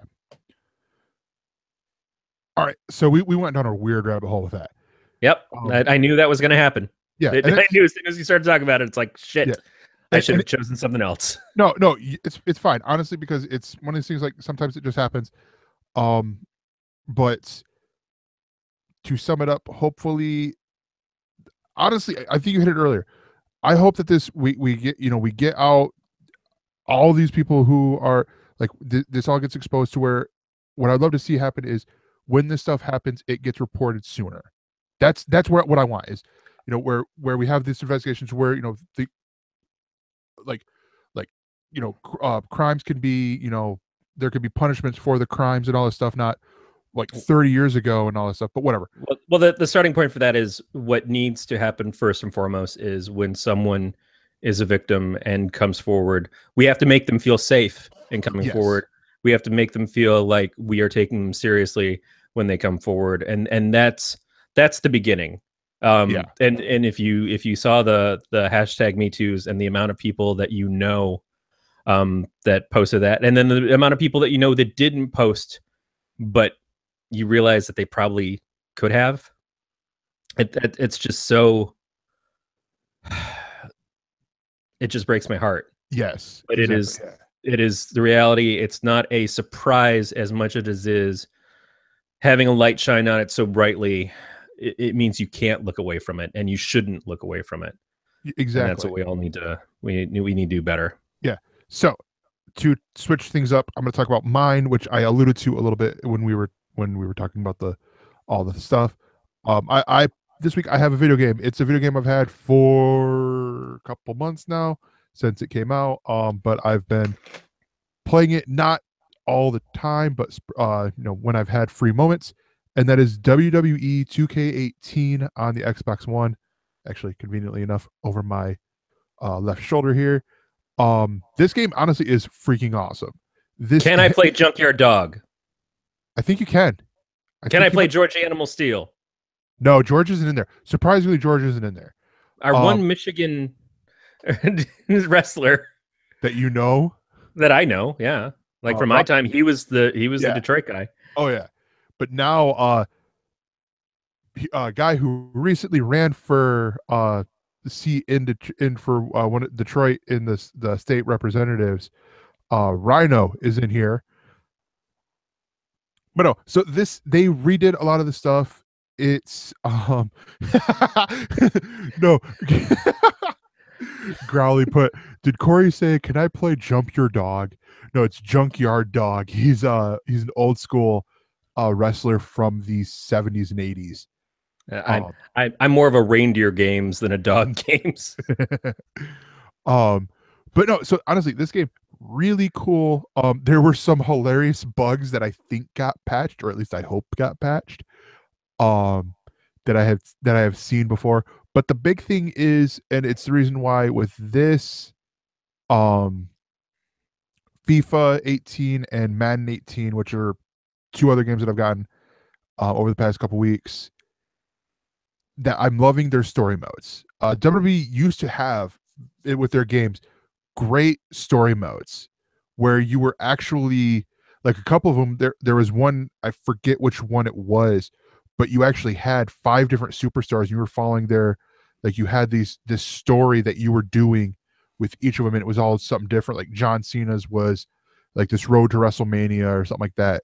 But this, it's called My Player, which haha original. But you go through, you create your guy, you unlock more things as you go along. And you do about a year. It takes place. It's about a year in WWE, and excuse me, you're going through your career as if you were a wrestler. You start out in the as a independent superstar, and then you make your way into NXT, doing the training and stuff, and then you depending on how things go, you become NXT champion. And once you become champion, you have a quick rivalry, and then you make it to one of the main rosters, either Raw or SmackDown. And then the hilarity ensues. So there's, I think I've heard like 5 different routes that you can take. And the cool part is, like, I mean, you've got some wrestlers from my childhood that I've loved that are in here. Like Triple H is, because he's a WWE head in the WWE head offices now. He's in on the Raw side, and one of the parts I loved is my character actually was standing up for. I had my character standing up for himself against Triple H, and like something I would never do if I was in this. If this was in real life, I've never been like, yeah. I'd be like, sure thing, boss. Because it's like, because I get onto Raw after leaving NXT, and they're like, we want you to lose this match to help enhance the talent, because they're coming back from injury and all this stuff. And I'm like, all right, fine, one time, I'm giving you one. And like next week, we want you to lose to this guy. And it's like, is this the last time? It comes to me seriously. I told you I was giving you one here before, but I want to start. I don't want to be a jobber essentially. And then next week's like, we're gonna do this. I'm like, no, sorry, no. And then Triple H starts yelling at you and all that stuff. But no, it's super fun. I love the entrances that they have in here. They got really great actors doing the mocap to capture the entrances of all the superstars, or they've had quite a bit of the superstars go like either down to Full Sail and just they did set up a capture rig there, or to where they develop, or wherever they develop the game, and go through and just do their entrance and all this stuff. The lighting on here is really cool. Like Are you playing on 4K? It's not in 4K because this is the 1S doesn't play in true 4K. Right, up converts. Yeah, it does like this weird up converting, but it still looks really good.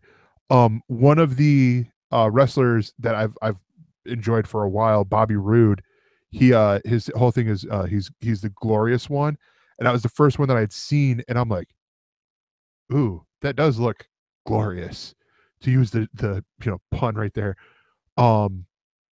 But it's one of these things I would love to see on the X. Like, if only I had the $500 to drop on that console. But yeah, it is like everything. The only thing that I found weird is the hair for the women, or if your character has longer hair, is a little weird because it's not it's not like it's almost like they're doing this weird layered look thing where each strand, like each hair, it's not like each strand or like almost like even like bigger strands. It's these parts that they have here. So some of the characters, when you're looking at, like, their hair looks really weird. You can mocap a body, but you can't mocap a hairstyle. Yeah, exactly. Um, one of the things honestly that I love about this is the creator studio. People have, because this is what I used to do way back in the day with WWE SmackDown on the PlayStation. Was I would do, this is probably about what, 2000, actually this one was probably about 2004 or whatever. I think it was Raw vs SmackDown or something like that. But I went online and found people who had created other wrestlers who weren't in WWE at the time, and I would create the wrestler like in the creator superstar thing. Well, they started doing that, but now you can actually upload them too, and people have done that to where I have all these other superstars from Japan and the other like smaller American promotions and the United Kingdom, and some newer guys who didn't make the cut yet. Like with and since I bought the deluxe edition, I have the DLC, and I'm like, all right, you need to bring in these guys. But it's just funny to see, like, so, and there's some people like some guy made Barack Obama, and it looks like Barack Obama. Like, you can get really good. The cool thing is, you're with the My Player. Get back to the My Player a little bit. You can actually have your guy go to other, go onto your friends' shows.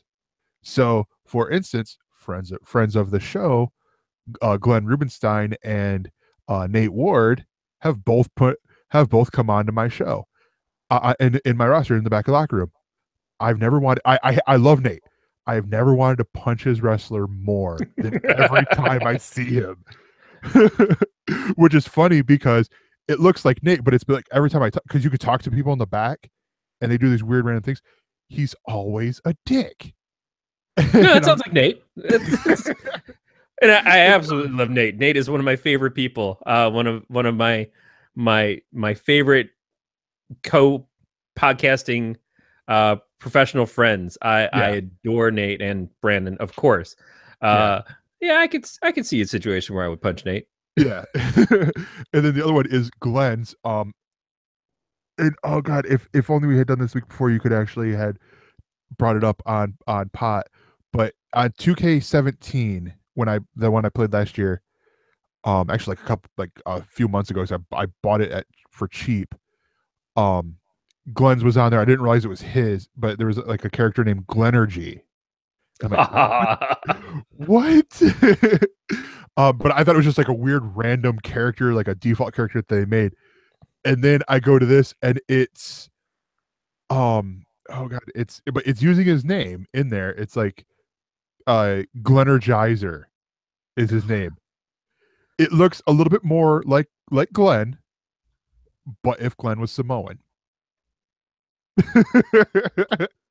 Like me, I don't try to make it like me. I name him me. Like his name is Gregor on there, and his Twitter handle is actually my Twitter handle. But I don't make him look like me at all, because I'm like, well, he's gonna be fat, and we already have Kevin Owens on there. We don't need another Kevin Owens. So I do as I say, the ideal version if I were to actually have been a professional wrestler of it, and all that stuff. But yeah, really cool game. Glenn is the host, one of the hosts on the WINC podcast, which is a wrestling podcast. And so it may not even been him that made it. Maybe fans that did.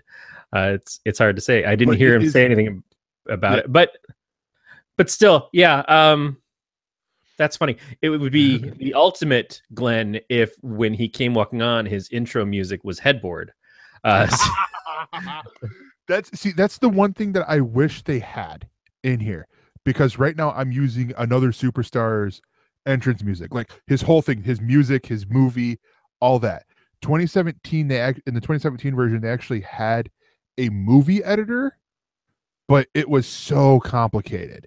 Like, I'm like, okay, where's the keyboard attachment, like the full on like keyboard for computer attachment to do, you know, my Control Z and all this stuff. But and they have great songs on here. Like 2017's was, I didn't like it as much, but it was all music that was, or that was all selected by Sean P. Diddy Combs, or Brother Love Combs. This year's it was all selected by The Rock. So you come in, like one of the songs is oh god, I can't think of the band, but the one beer, one shot, one whiskey. Oh yeah, one bourbon, one shot, and one beer. Oh god, I can't think of that guy's name. I don't know why. Because I've heard that song enough. But yeah, I want to look up the rest of them, because there's like Kid Rock's on there with Cocky. There's a Kanye West song on there. George Thorogood. Yeah. I kept wanting to say John Fogerty. I'm like, no, it's not John Fogerty. But there's like, this is one of the few like soundtracks for this game that I'm like, I like all but one song on here, and it's the Kanye West song. But it's mainly because they use the edited version, I think, to keep it to a T rating. But the like, there's a good part where you only hear like every fifth word, because his song's the Black Skinhead. Because it sounds like the opening of the show. Yeah. Actually, no, it's a lot worse.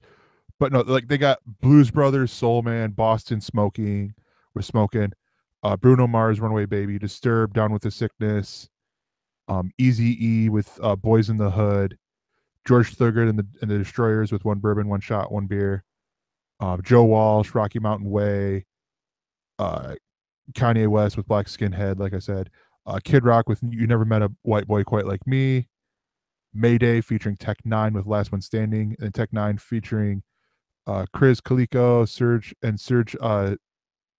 Tankin, which I think he's from Kasabian, with Straight Out of the Gate. And that's like, this whole soundtrack, I'm like, oh, it's awesome, but you can't use them in Create a Wrestler mode. And I'm like, I would so come out to One Bourbon, One Shot, One Beer, or, you know, or Soul Man, you know, any of these ones, I would come out to those.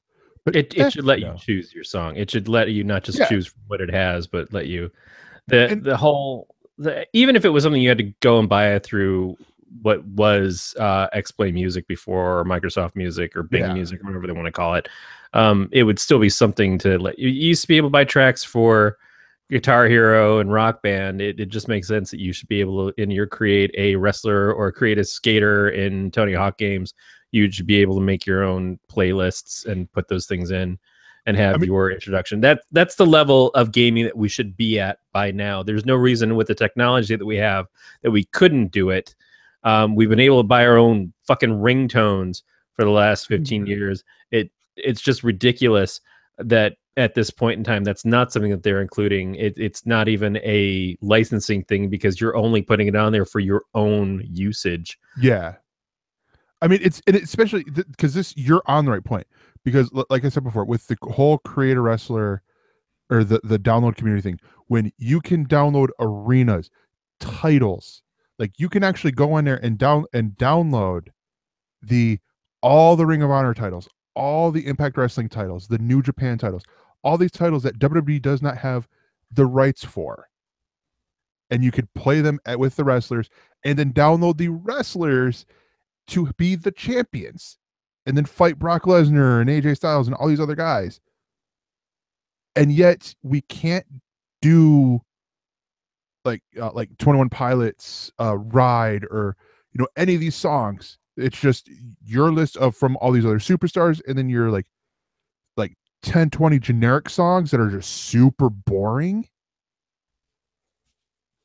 Yeah. 2019, fix that, please. But yeah, that is it. You can find that on both on Xbox One, the Nintendo Switch, the PlayStation 4, and I believe PC. So yeah. That is going to do it for the Else Views. We will be right back with the Else Words. And we are back with the ElseWords. This is the big discussion topic. And when I say big, this is actually big. Because the man responsible for, I'd say, probably a third of the writing at Marvel right now just left. The guy who has written almost every mainstream Marvel title except for one, and that's because it is not being published currently, and isn't allowed on the docket, according to rumors, and that would be Fantastic Four. Yes. And the guy who created characters and made characters relevant again to a point where they are showing up in the Netflix shows. We talk about the last original character that got popular in comics was Deadpool, but that's not necessarily true. Certainly, I'd say the biggest recognition character that I think is just probably around the corner from getting seen more mainstream would be Kamala Khan. But this character, this guy created a character that has her own show, which is Jessica Jones, and hugely popular based off of the TV series and the second season starting up, and created Miles Morales, who is getting his own movie if it's still going on with Sony, and has shown up in the cartoon series and stuff like that. Brian Michael Bendis. Yeah, Brian Michael Bendis has jumped from Marvel to DC in a multi-year, multifaceted exclusive deal. DC announced this on Twitter on November 7th. Yeah. Now, as you mentioned, November 7th. Yeah, November 7th. Sorry.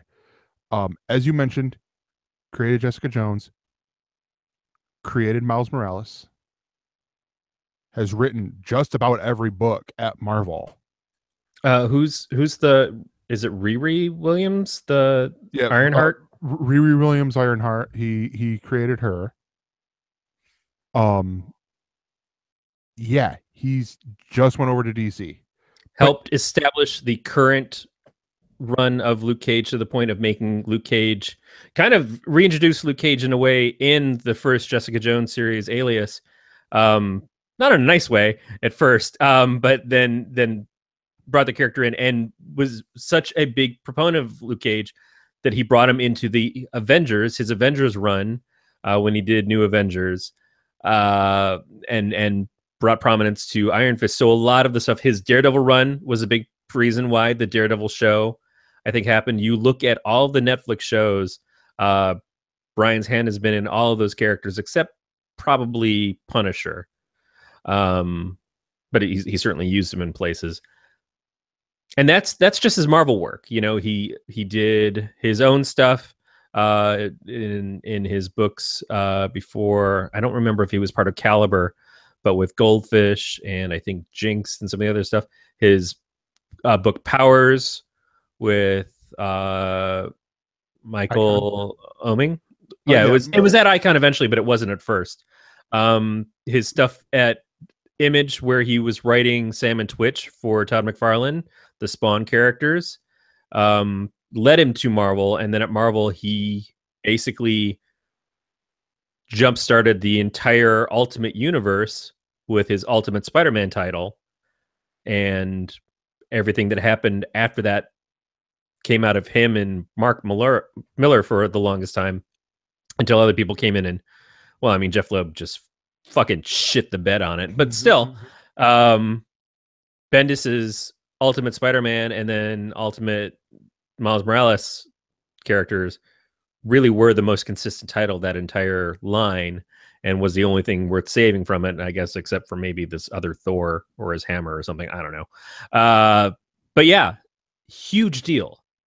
Bendis was also part of the architects that went and were referenced with the Marvel film universe for a while, but also the people that kind of lost favor because Kevin Feige didn't want to deal with Marvel's bullshit, mostly meaning like Perlmutter, and just said, no, we're just going to do this ourselves now. So Feige took control of the Marvel film line, and Marvel Comics have more of their hands in the TV stuff that Jeff Loeb is more or less in a part of and invested in.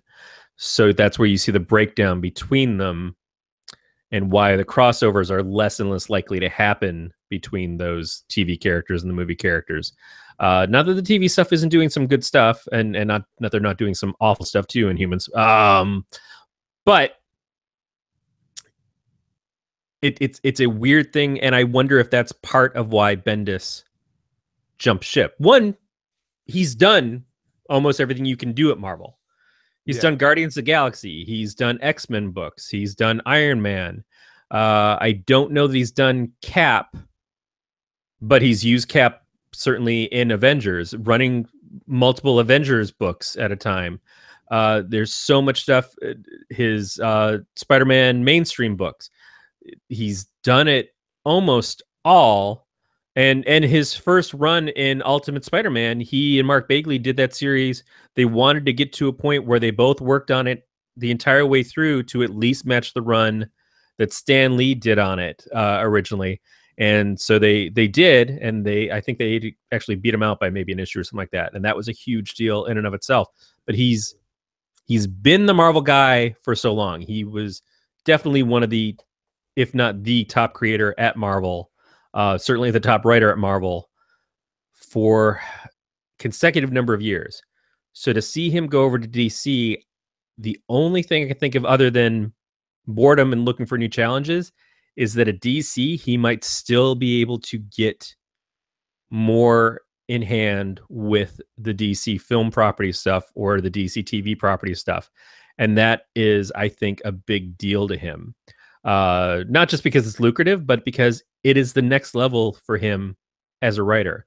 And being in a Marvel contract and not being able to be a part of those Marvel films because you're seen as just a comics writer and we don't want to deal with the comics people at this point, that's a pretty big slap in the face of somebody like Bennett. So yeah, going to DC and saying, hey, I'm going to do something with, say, the Kate Spencer Manhunter, or I'm going to do something with Nort from the Green Lantern Corps and Justice League Europe, or whatever. But making something big and making a splash, and his name on a property, no matter what it is going to be a big thing at first, no matter what it is. But then he is likely to take something and make some gold out of it. And you can say what you want about Bendis's writing style and how he works in some books, but on other books, especially team books, all his characters start to sound alike. But he's been a hugely successful and a hugely influential writer. He's the reason why I first got scripting software. I think he was the reason why I first learned about Scrivener as a writing software, and taking the stuff from Scrivener and then loading it up into the script writing software to clean it up. But he came in with a different writing style than what other people were doing. He wrote more like TV scripts and movie scripts than the Marvel style, which was plot, let the people draw the pages, and then come back and dialogue over it. He didn't do that. He wrote full script. So it'll be interesting to see what DC can do with him and what DC can do for him. But it's also interesting to see what is Marvel going to be like without him. Yeah. So, this is the one thing I don't know what he's currently writing.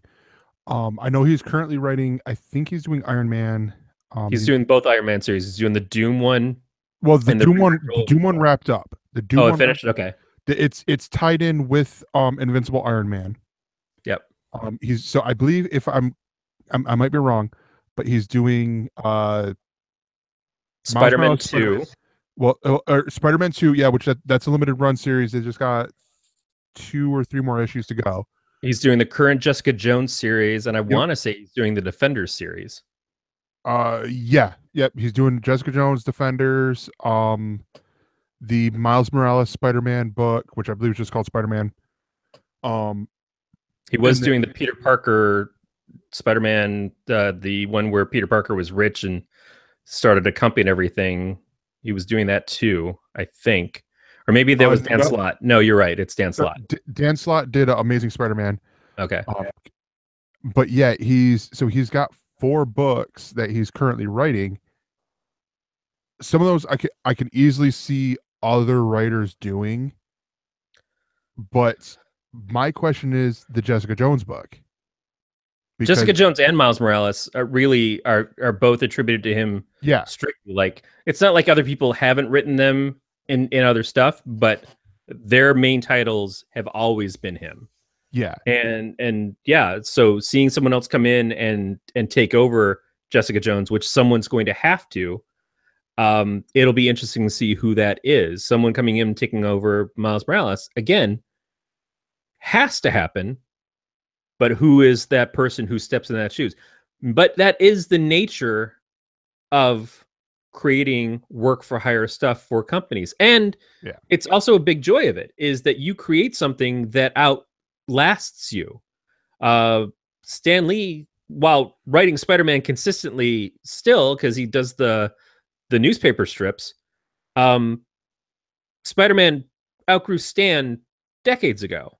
yeah. They started introducing stuff. One of the stories we almost did today was about the movie that they're working on at Sony for Morbius, the Living Vampire, Mm-hmm. and that came out, I think, right in the issue after Stan stopped working on the book. It was like the next issue, 101 or something, was when they introduced Morbius. That is an amazing thing to see what other people do with your work. I've had ideas for stuff that I would like to release in a public domain, and see what other people take and run with. And I'm nobody, but it's hard to come into something that was created by one person and not be judged against them. And some people are going to think, "Oh, you're doing great," and other people are going to think, "No, you're not the guy who should be doing this because there was only one guy who can do this. Lucas is the only one who should do Star Wars, or the only one who should do Indiana Jones with Spielberg." There's certainly there's people that you're never going to win with, and then people who might give you a fair shot and decide, well, this just doesn't work for me, but I appreciate what you're doing. Brian K. Vaughan doing Runaways, and then the first couple of people, everybody who took over Runaways actually afterwards, had to deal with the fact that they weren't Brian K. Vaughan. Yeah. You know, that's the joy of creator-owned stuff versus work-for-hire stuff. The Do you have like choices of who you'd see doing those two books? um gosh, that's tricky. I would honestly, part of me, for Jessica Jones, I would probably say Charles Soule, just because he's, it's sort of sticking with the whole, like, he's done She-Hulk, he's doing Daredevil right now. Like, I could see him doing that. But here's the other interesting part that we didn't hit on. I believe both of these, Miles Morales and I know Jessica Jones, the artists have that for their, you could say the same thing for the artists. Sarah Pacelli has been the primary artist for Miles Morales Yeah. with his solo title. And blanking on his name. Hold on, I can grab it. Are you talking about Gatos on? Yeah. Yeah.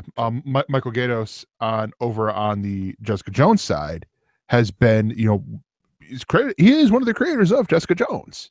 Yeah. And all that. Alex So Maleev is another one who's done a lot with Bendis. That you would think all three potentially could go with him if he wants to take his style across with him. And certainly there's nothing wrong with trying to find a reward system for the artists that you've worked with and have relationships with. Hey, I really like working with this guy. I think we could do some amazing work together on this character over here. Why don't you offer them a contract and bring them over? But it is also the opportunity to reinvent yourself of like, hey, I'm going over to DC. You should come over to DC. Yeah, but if I come over to DC, I don't necessarily want to do the same style of book we're doing over here. I would like to do this completely different character. Well, we'll get your foot in the door, and then we'll give you other opportunities as they come up. But I know DC is like, yeah, we'd really like you to do something that's like Jessica Jones because that was the big hit for you, or I'd really want you to do something like Miles Morales. But our takes, our characters, or new invention characters.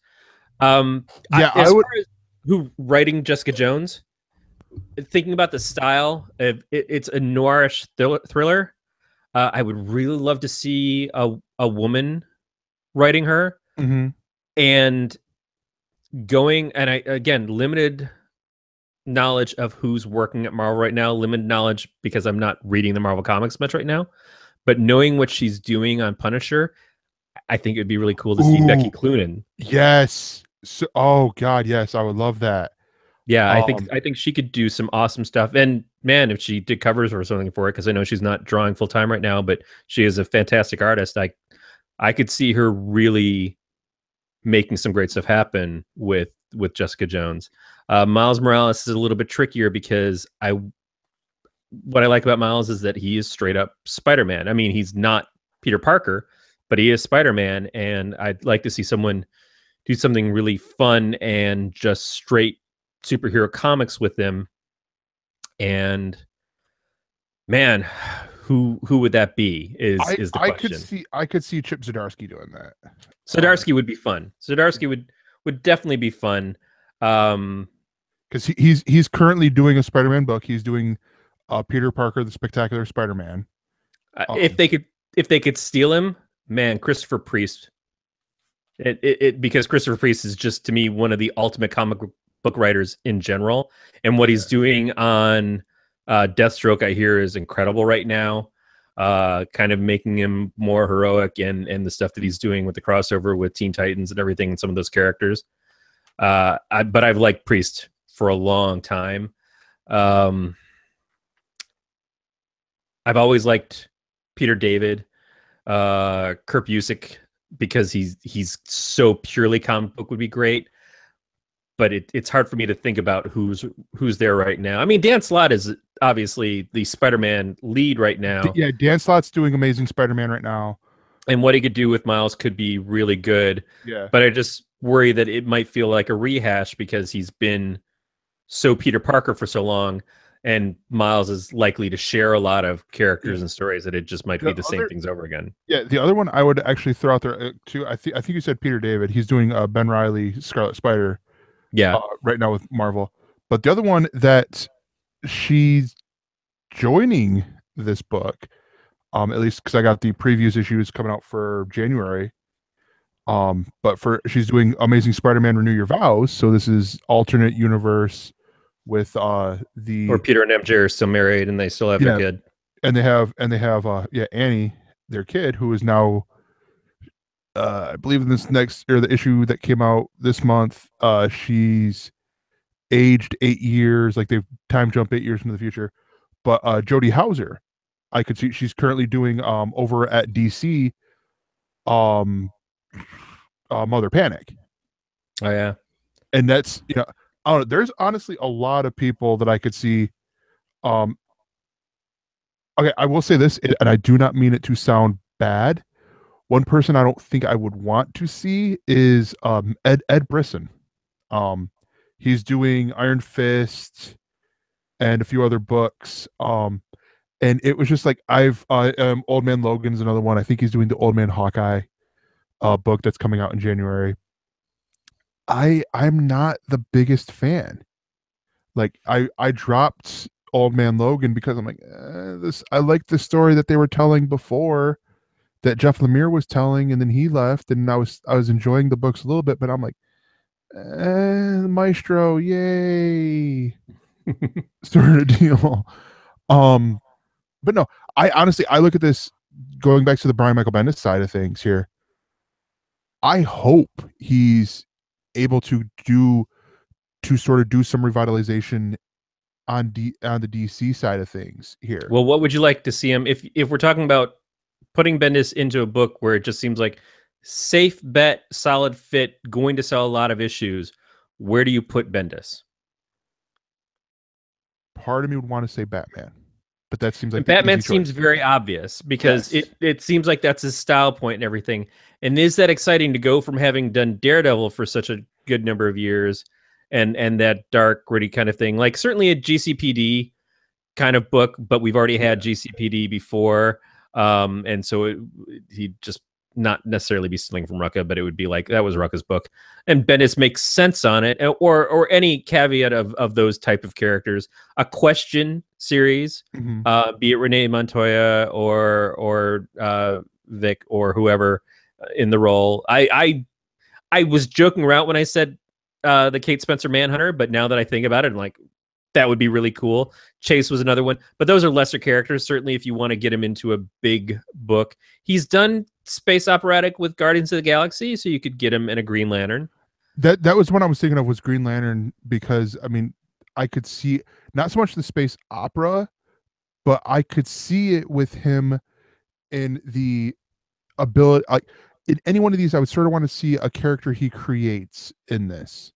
So Yeah, and Green Lantern would be a good interesting one, because I mean, you know, they have, you know, they create new Green Lanterns from Earth all the time. There's part of me that would like to see, you know, them do a, you know, a Red Lanterns or a, you know, Sinestro Corps book, you know, taking from one of the other Lantern Corps in here. Um, I'd be interested to see what he does with Dr. Fate. I would like to see him do Black Lightning. Yeah. For a couple of reasons. One is Black Lightning has a TV series coming up, and so someone needs to do that book to be not necessarily a tie into the series, but to be the representation of the character in comics while that TV series is going.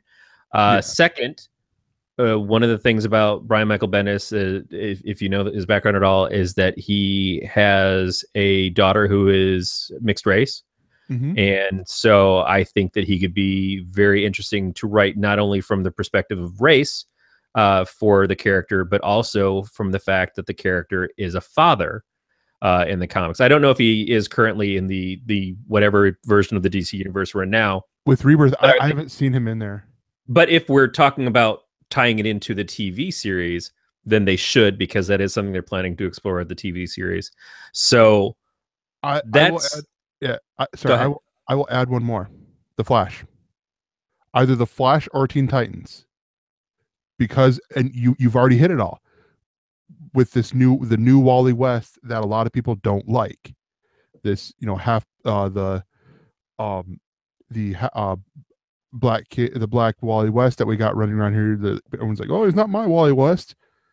You either you get hit this guy in here to where you get Brian Michael Bendis in here to where he can bump him up, you know, add some character to him and all that to make him different from, you know, just being like, oh, this is the new 52 Wally West. No, this is Rebirth Wally West. This is, you know, how he's different from New 52 and how he's actually better than redheaded Wally West. I think the only problem is that would be a third title for Bendis, like not his main title, because I think the loss potential is very high on that book. It's either going to land or it's going to just sink.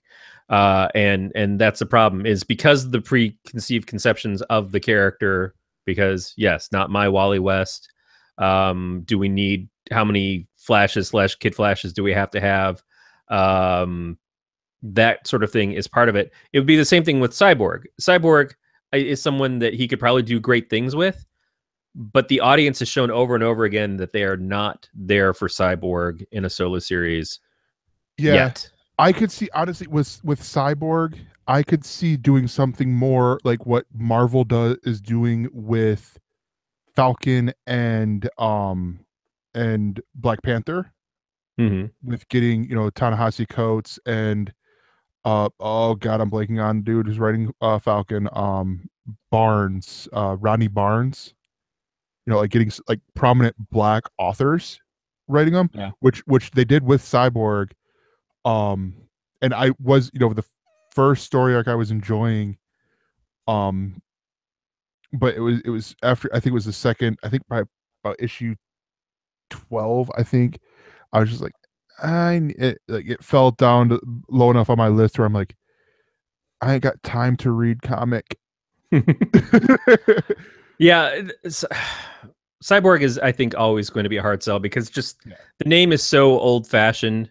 There's nothing exciting about the ideas of the character at this point.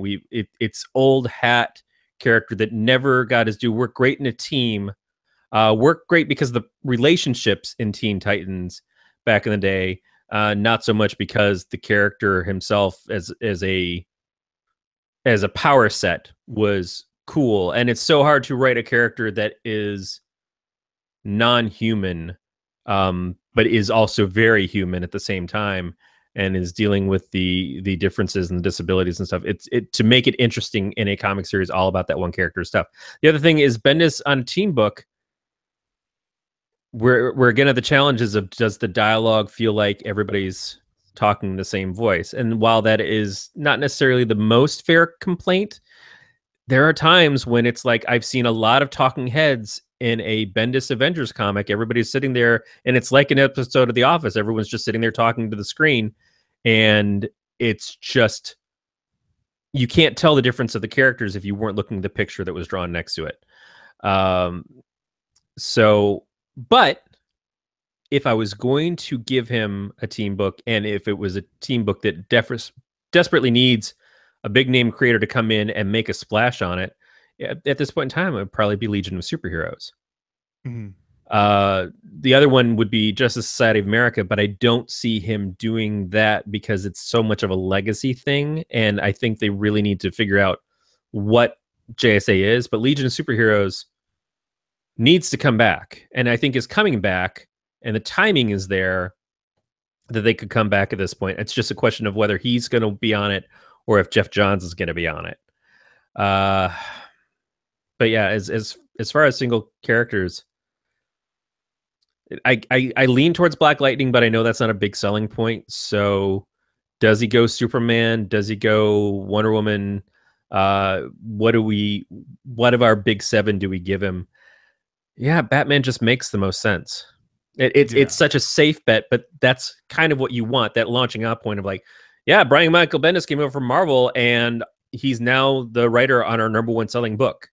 Well, Batman's already been your #1 selling book for a long time, and it's been on the top of the charts every month for years, between Tom King or Scott Snyder or whoever. Yeah, but Bendis is writing it.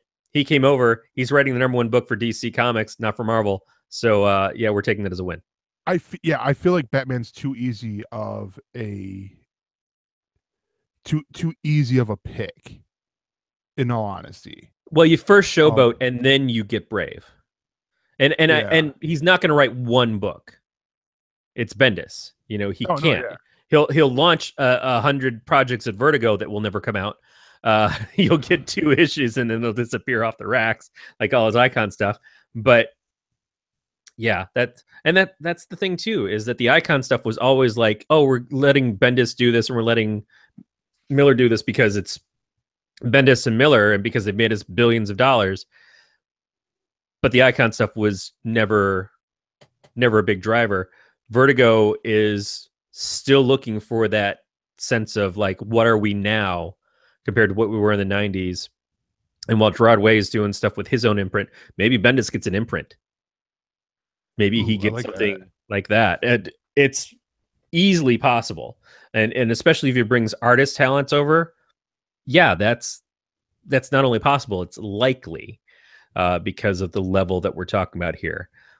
But maybe he just wants to play with the DC stuff. Maybe he does one of a third Justice League book, and he picks and chooses the characters that he wants to put onto it, and it's like the Secret Avengers of the DC universe.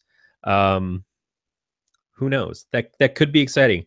Or he goes full scale, like Lex Luthor's a good guy who walks a fine line, and we're going to use my bald head as the model for the character in the books. The only other thing that I want to say in relation to this is not exactly about this, but it is an announcement that I saw today, and it is Marvel is not themselves ignoring getting talent, bringing in new talent. So I'm only really bringing this up because he's a friend. He's someone that I've liked for a long time. Ron Richards was hired by Marvel. It got announced today. Yeah, I know you look surprised. You didn't see it. I posted it in the Slack. Ron Richards is now the VP managing editor of new media for Marvel Comics. He's apparently been working in the offices since October, which is funny because he just got married too. So he's been sneaking around a lot of stuff behind the scenes. Wow. Ron used to work for Image Comics. I was actually I ran into him when I was at the Image Expo a couple years ago, and he stopped by and kind of like chatted with me a little bit. And just always one of my favorite people, anyways. Also co-founder of iFanboy, and he's done a lot of stuff with Drop Kitchen, graphically, and Revision 3. So now a Marvel guy, and I know not on the creative front as much, but new media is something that is a big deal for all of these companies. And how do we get into these new places for these new eyes to find us? And I think he's a definitely solid choice to have in that role. So I'm excited for him. And on a completely separate note, and mainly because I was seeing her on the Discord, congratulations to Christy Cates with her reaching 1,000 followers on Twitch. That is nice. Awesome. She posted it like I believe 7 times today on Twitter. I know because I get alerts when she tweets, and I'm like, this is the same tweet. This is the same. did her Twitter break? But congrats, Christy. But yeah, so that's gonna wrap it up here. Otherwise, we're just gonna start congratulating people on things, and also I gotta get up in 6 hours. Congratulations on making it to work tomorrow. Yeah. But wrapping things up here, you can contact us by leaving us a voicemail at 805-328-3966, or you can email us mail@elsenerds.com. I read all of that. All of our subscription options and links can be found over at gncast.com/subscribe. And if you go on all the social network stuff and you search for Galactic Netcasts, you will find our Facebook, Twitter. I think that's it. I don't know if we have Instagram or not. Mastodon.social. Yes, Mastodon.social and all the social networking stuffs. You can also find that's where you can find the show page. On we're at Twitter on Twitter at ElseNerds, or Amphora ElseNerds if you watch or listen to No Such Thing as a Fish. You can follow our producers at Beatmaster80 at Mr_Fusion. I can be found at or actually before I get to me, Sean Burns can be found over at SBurnsPA, all those on Twitter. I can be found at that Gregor. Corey, where can people find you? You know what? I'm going to forgo finding me right now, just because I've been a slacker on the Donuts Comics. You should go to donutscomics.com anyway, see all the stuff that's been sitting there for a long time, and it is far too much stuff for you to get through in 1 week for me to start posting comics again. But still, what I'm going to ask of you, our listener, is we've asked for reviews on iTunes before. I am so anti iTunes / Apple Podcasts, whatever it is, because I'm not in the Apple ecosystem, and because iTunes is a bane of any computer that's been put onto. Yes. There is a new beta site that is trying to do something which I think is a long time coming, which is taking control of podcast rating systems out of the hands of an iTunes, out of the hands of a Google Play, and putting it into the hands of everybody. A unified place where it doesn't matter if you're an Android ecosystem, if you're a Apple ecosystem, if you're someone who listens and streams and stuff through YouTube or whatever, you can go to one place and rate everything. And that is podchaser.com. I'm not affiliated with these people. I do not know these people. I think I remember them posting in some podcast Facebook groups and stuff before, when they were first launching this. I'm just excited to see the opportunity for people to be able to rate in something that isn't tied to someone's ecosystem, especially someone who, frankly, I'm afraid I don't believe that Apple cares about podcasts enough to be in charge of this is where you have to go to rate, even if you are listening through Stitcher or whatever. So podchaser.com, you can look us up. You can look Podcast of Terror, any of the Galactic Network shows, and any of your other favorite podcasts. I've been looking at other ones that I listen to, and I want to go through and try to give them all ratings as well, because yeah, it started off great. You could be the very first rating for a podcast that is your favorite show that no one else has found it on here yet, and be that thing that launches other eyes onto them, and they would appreciate it from you. And as a person who likes podcasts, I would appreciate it, even if it's not my show. Just go check it out. There you go. The final thing to be said before we say goodnight is this has been a Don't Tell Glenn production. We will see you next week. Or else I'll put iTunes on your damn computer. And it comes with a free U2 album. All right. Growly, we're gonna say goodnight to you. Or good afternoon, because I believe it's like 1 in the afternoon over there. Yeah. But we're gonna say goodbye to you nonetheless. So Thank you for hanging out with us, Growly. We really appreciate yes, it. we love you.